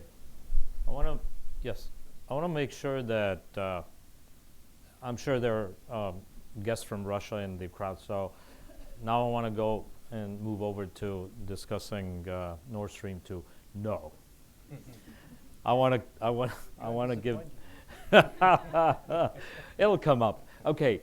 I'd like to ask Ambassador Morningstar for the. Yeah, you got the mic. Thank you so much. I thought that was funnier, but anyway. I promise I'll try not to ask any more questions after this. But first of all, I think what you described as to what Europe is doing, Klaus-Dieter, is really important, because I know there's more that needs to be done, but there are too many people in the United States who just, Europe's doing nothing, the EU's doing nothing, and don't appreciate all, in fact, that is being done. And in fact, the issue brief that we published today, that Irina was part of, I think explains that. But I do have a question, and it's not about Nord Stream. It's about Turkish Stream. And in some respects, I worry more about that than I even worry about Nord Stream. And the concern being that Turkish Stream could, if not handled right, could shut off new supplies coming into Europe, new LNG supplies, including from Cheniere coming in through southern Europe, expanded capacity from the southern gas corridor, Eastern Med gas, if all the other obstacles are ever solved, KRG gas, so forth. There are huge opportunities that could come through southern Europe, and the question is, how will that become adversely affected by Turkish Stream? What will be the protections that will mitigate that? And also whether the amendments to the gas directive have any relevance to Turkish Stream, which I've heard both sides of that argument. Or is it simply, and Chris, this would be to you, we're not worried about it, the market's going to determine all this anyway. So that's my question. You take first, and I'd like Chris to comment on it, please. Just a figure that I wanted to give, because you were saying we did a lot in that region, not only giving assistance, what I have said, to helping them to implement, but just to give you the figure what we have invested there by Connecting Europe facility. It's 500 million euros only for that regions, plus 1.7 billion in terms of loans. So it's more than 2 billion euros that over the last years has gone into that. Now, Ambassador, to your question. First of all, I would not say that Turk Stream is worse than Nord Stream 2. Already from the volumes. Nord Stream 2, we are talking 55 to 60 billion cubic meters, whereas Turkish Stream has 15.75. So it's much smaller. Then there is a big problem insofar as the pipeline, Turkish Stream 2, is a pipeline that starts in Russia and ends up on Turkish shores. So it's something which is completely extraterritorial from the European Union. So we are not talking about this pipeline because we have absolutely no grip on this. We are talking about the gas that is coming from Russia to Turkey and shall be further transported wherever. So the real thing is that, or the idea now is that this gas coming with Turkish Stream to Turkish shores will be transported through the new pipeline that BOTAŞ will build to the Turkish-Bulgarian border. And now comes the real thing. They will now transport this gas geographically according to the old South Stream line that you remember certainly. But they have learned from the failure of South Stream because now they are not building it as one stretch from that border, let's say, to Baumgarten. They are building a separate stretch in Bulgaria with Bulgartransgas. Gazprom, the Russians, are completely out of this pipeline. In Serbia, Gazprom is in. They are building or paying it. In Hungary, they are completely out. It's FGSZ that is building it, and then if it goes to Slovakia, then it goes to Baumgarten. So here, to start with your last point, what about the amendment to the gas directive? It doesn't play any role there because these pipelines are not pipelines that are coming from third countries into the European Union. These are pipelines that are built on the EU territory, and as such, they have to comply by definition with all the rules in our gas directive. So, having said that, we have already signaled to the Bulgarians, to Bulgartransgas, that they should not come for an exemption for this pipeline because we don't like it. It is not, all what you were said I could repeat now. It's not in line with our general policy objective in diversification, breaking up the foreclosed market, etc., etc. So we said to them, don't come for an exemption. They are not coming. Don't come for asking for public money. We are not giving 1 single cent for this pipeline. You have to build it on your own according to our rules, and we will follow these rules and the compliance with these rules very strictly. On the stretch within Bulgaria, in Serbia, it is the Energy Community Secretariat. There, they have asked for an exemption, and this exemption was only given under certain conditions. And in Hungary, we will again look very closely that our rules are complied with. So now, your question, what would be the impact and what could we do? I have mentioned the gas release program. If we manage, and I think we will manage if this law that I have described goes through and the regulator, who is a fine man, I know him, will do what his duty is and setting up a real gas release program that will also catch, at least to a certain amount, this gas. Then this gas has to be sold, not by Gazprom point to point, but over an exchange. And then I can hand over to Chris and asking him, do you see a threat for your business in that regions if we would bring to an exchange Russian gas, which with you had then to compete? I don't think so, because we had a meeting and they have some supplementary arguments on their side that come extra to what Gazprom can deliver through its pipelines. So our answer to finalize is the gas release program, and that's why it is so important that Gazprom cannot dictate where the gas is going. It has to be sold through an open trading platform. Klaus-Dieter, only I can give him the floor. Sorry. Go ahead. What people are sleeping. This is so funny. Yeah. I'm sorry. Chris, go ahead. So I love the framing of both questions because both of you kind of let me off the hook by answering kind of the question that you're posing in a way that was actually pretty accurate. You know, when we think about, you know, is this a challenge to LNG? Is it a challenge to global LNG markets or Cheniere? I mean, the way we do kind of think about that is more or less the way that you framed it, Dick, is, we have to compete. We think our value proposition is one that is competitive.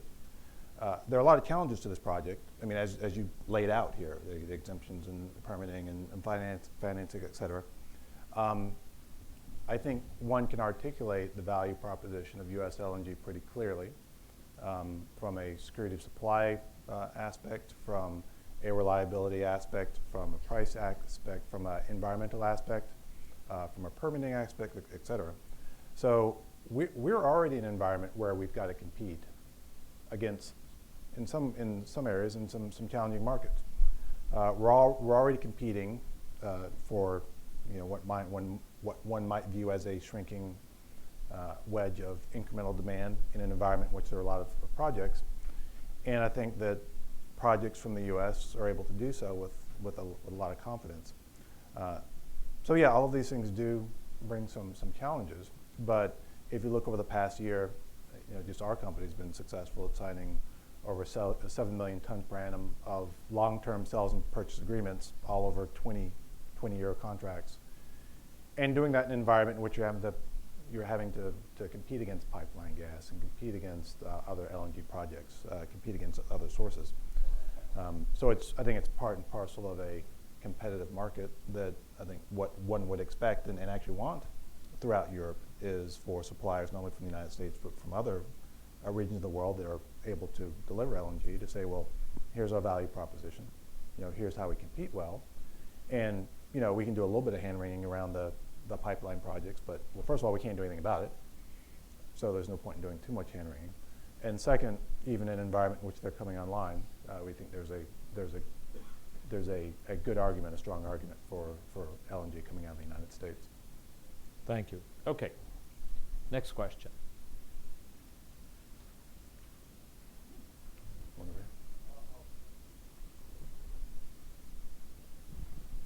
Deborah Kagan first, and then you, sir. Thank you for a very compelling discussion. I wanted to ask about the other country who hasn't been mentioned in the room in terms of diversification, and that's Iran. So I was wondering, how do the Europeans feel about diversification when it comes to purchasing gas from Iran? And do the U.S. sanctions and the targeting that would also go after people who are doing business with Iran affect how Europeans might be disposed toward either taking gas from Iran or not? Ira, would you want to take this question?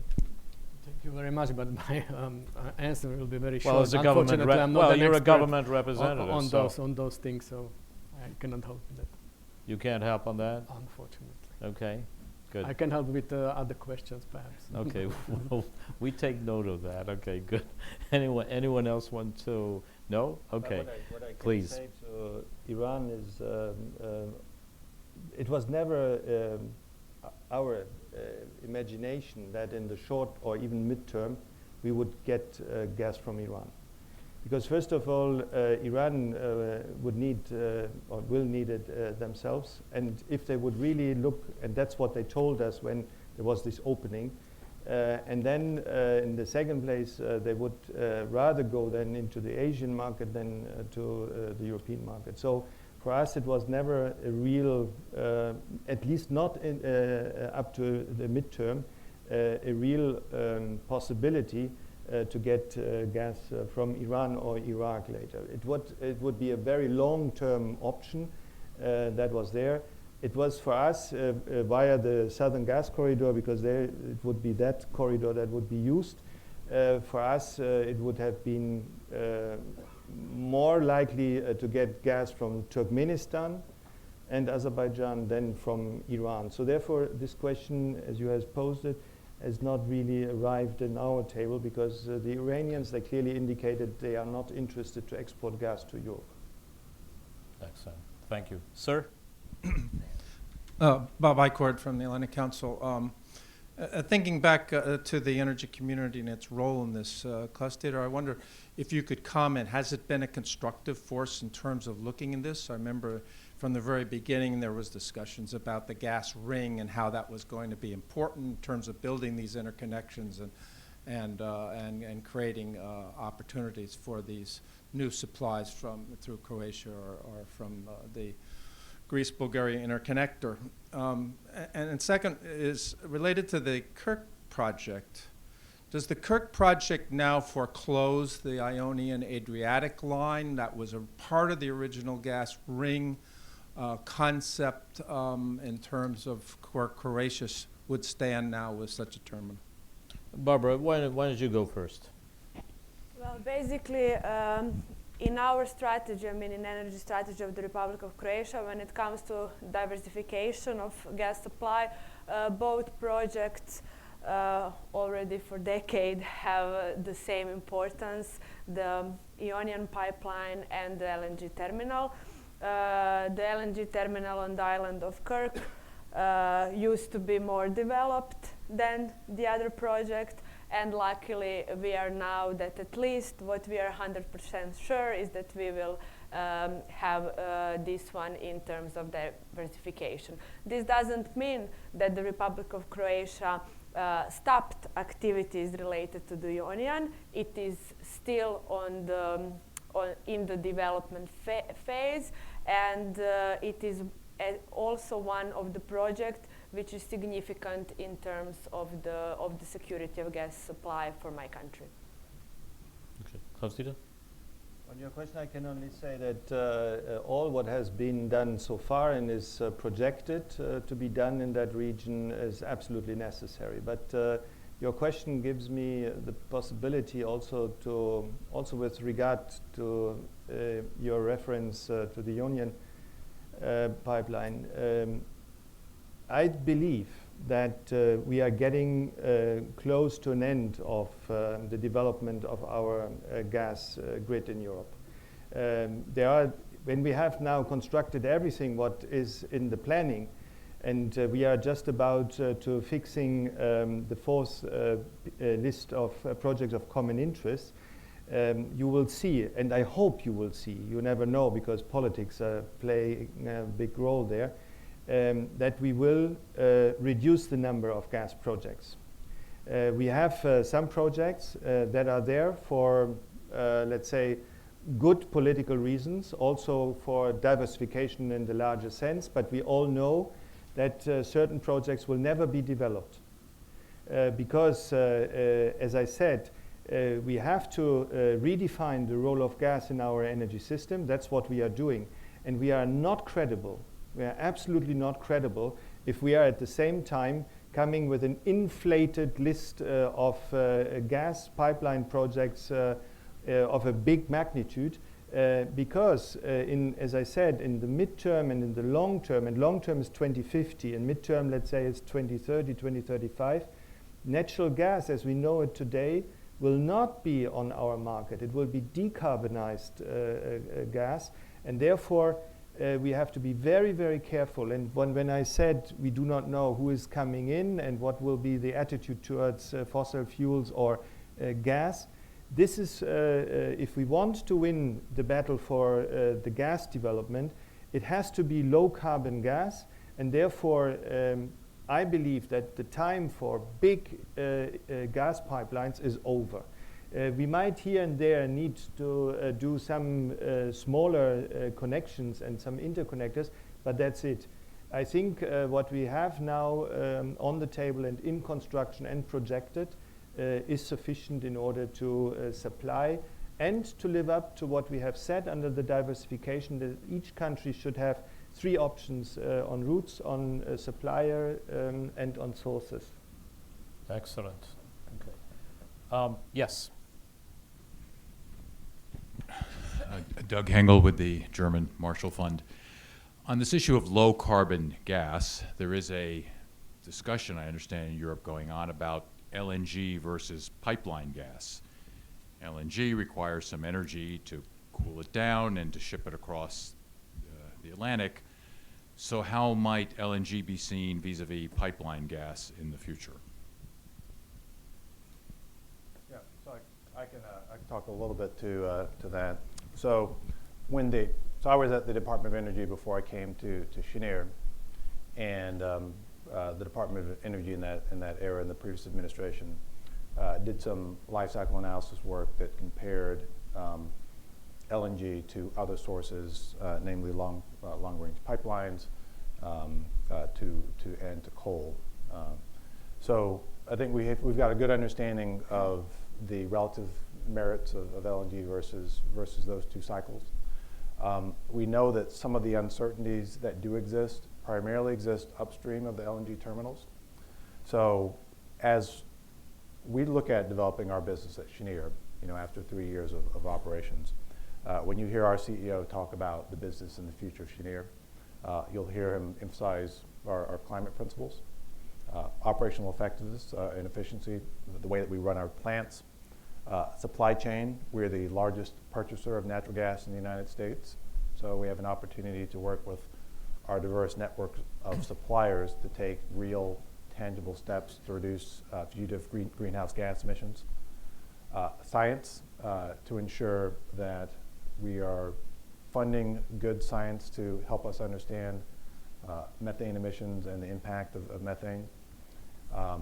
And transparency, to make sure that we're talking about these things in a way that's open, that's transparent.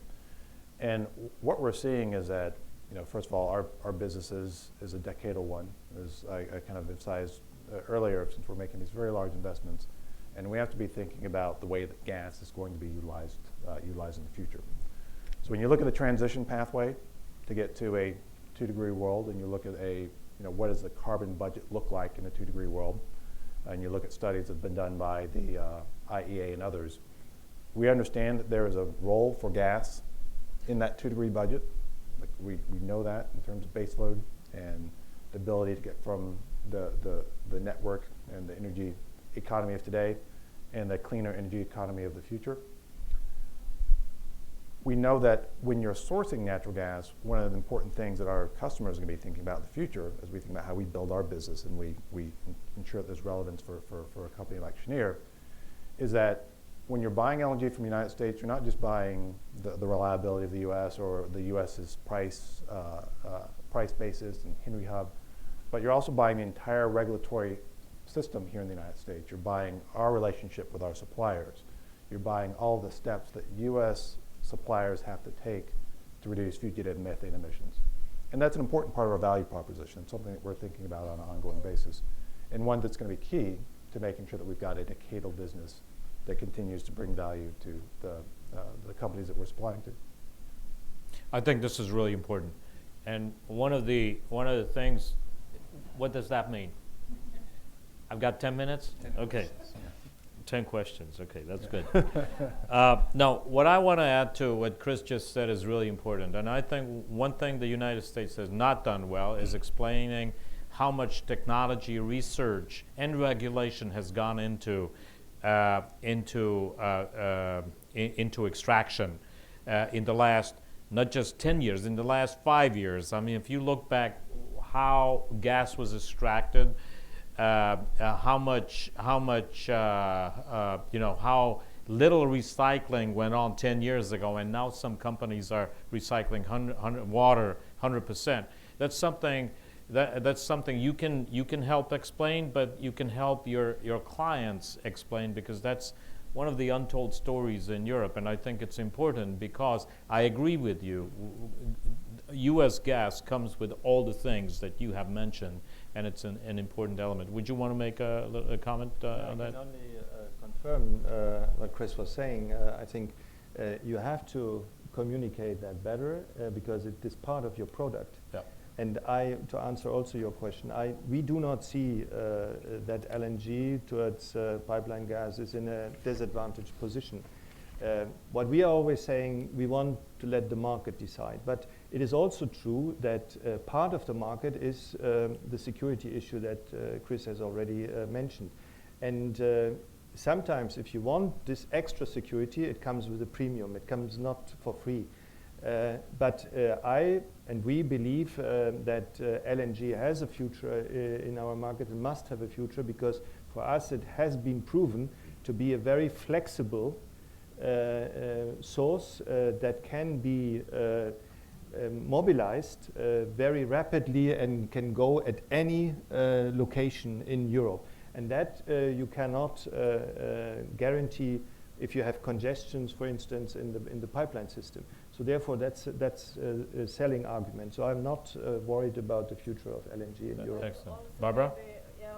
Maybe to mention here the whole potential in small-scale LNG and the future of the development in Europe, especially since this is one of the alternative fuel in whole trafficking when it comes also to decreasing CO2 emissions and impacting the climate changes. So there we see here a huge potential in order at least to develop a market when it comes to the trafficking, to the railways and to the shipping industry in order to find the demand, how to push the LNG in the future. I'm glad you mentioned the shipping industry because that's really it's huge and nobody really talks about it. You're right.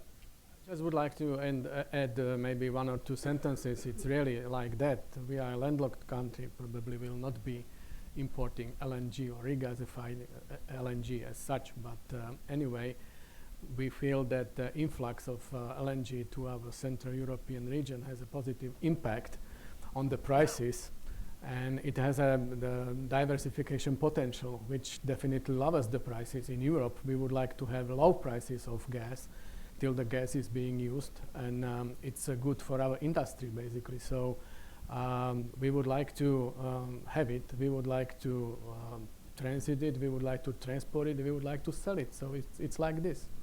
I really started feeling sorry about this landlocked thing that you mentioned it 5 times, but then I remembered Hungary is landlocked as well. Ambassador, please.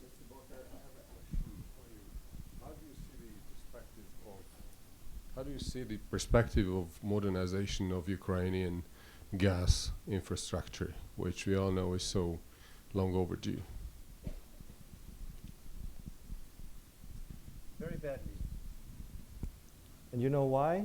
Because just yesterday I got the message that Naftogaz is withdrawing from a loan agreement that they have with the European Investment Bank and the EBRD for a loan that was destined for the modernization and refitting of one of the major transit pipes from Ushgorod to Ugonoy. And I cannot understand this move from Naftogaz. I mean, if you need to give arguments to the Russian, then this is it. Because the Russians have always used it's not a reliable system, etc., etc. Now, Naftogaz itself has identified that there is a modernization need and they got money for it, and now they are withdrawing from it.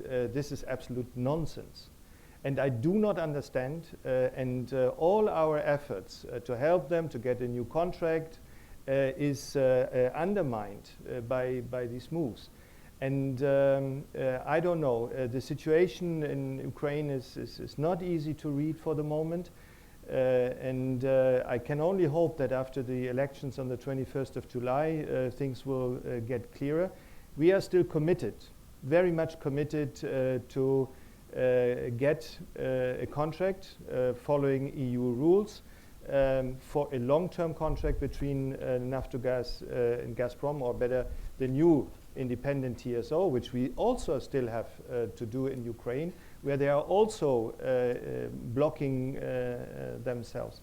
So I think, and my argument always was towards the Russians to say, if the Russian allegation that this pipeline system is, or transit system is rotten and is not reliable, then I would like to see why could they then transport 90 BCM, up to 90 BCM over the last years without any major incident. If it is such a weak system, why is it then transporting these big volumes and they are able to do that?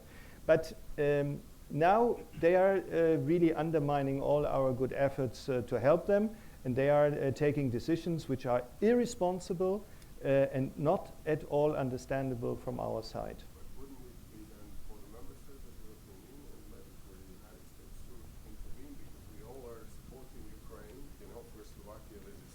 Ambassador, I can tell you this was very high on my agenda already in my talks, and I can tell you also, I'm just coming from the White House, we have 100% alignment with the United States on how we address the issues in Ukraine and how we address the issues with Russia.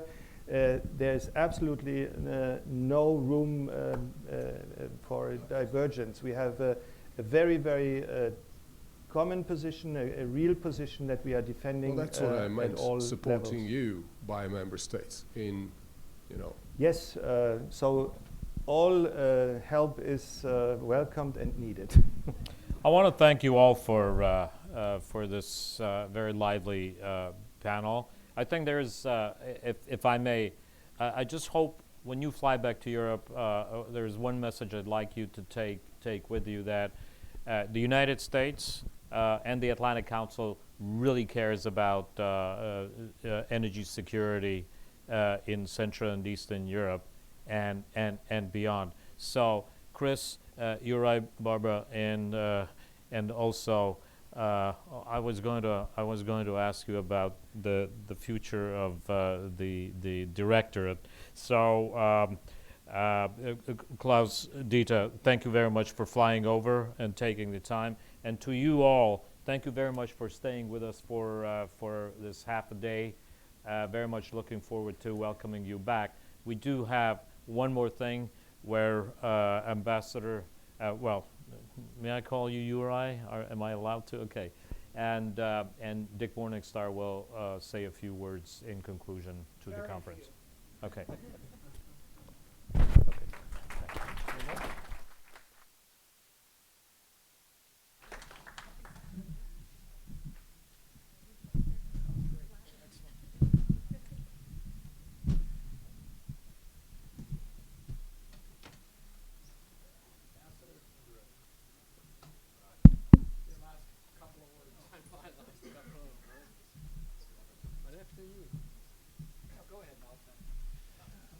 Thank you very much, dear Atlantic Council, dear Ambassador Morningstar and your team, as well as many thanks to you who stayed with us till this end. I think that today's discussions were very good and lively and underlined the connection that we have, Europe, unified Europe, and the US. Our transatlantic connection seems, to me at least, to be good, to be productive, and we hope on the further cooperation. After these official words, maybe I would like to invite you to the further reception, to which the Slovak Embassy and the Slovak Ambassador released his good wine. So with this Slovak good wine, I think we'll be able to continue in our discussions. Ambassador Morningstar, thank you very much. Thank you. Thank you, Ambassador. And thank you again to the Slovak Embassy and the Slovak Republic for co-hosting this with us and for all they've done to make this possible today. I will say very, very few words. I do have to admit I was really distressed, Klaus-Dieter, by your last comments on Ukraine. And, you know, something like that has to be straightened out. And sometimes, you know, Ukraine just kicks itself in the whatever. You know, and it can be very frustrating. And if they expect help on, you know, forcing agreements between Gazprom and Ukraine on continued transit, even on sanctions issues in the United States, I mean, they can't just, you know, they have to do their own homework too and take care of their own business. And that's a real issue. Last thing I'll say is that I think it was a great conference, and I go back to my first point. We all have to keep our eye on the ball. U.S., EU, U.S.-European energy cooperation is absolutely essential, and we have to work together to pursue the same goal of a competitive and transparent market. And if that's in liquid market, and if that's accomplished, then none of the problems that we always worry about, like Nord Stream, Turkish Stream, Gazprom, other things, those problems sort of fall away if all the parties have to act competitively and transparently. So I will leave it at that and invite you all to the reception. And again, I don't know whether, I'm sure everybody stayed to hear Klaus Dieter. I'm sure it's not just the food out there, but now you can go to the Food and Wine.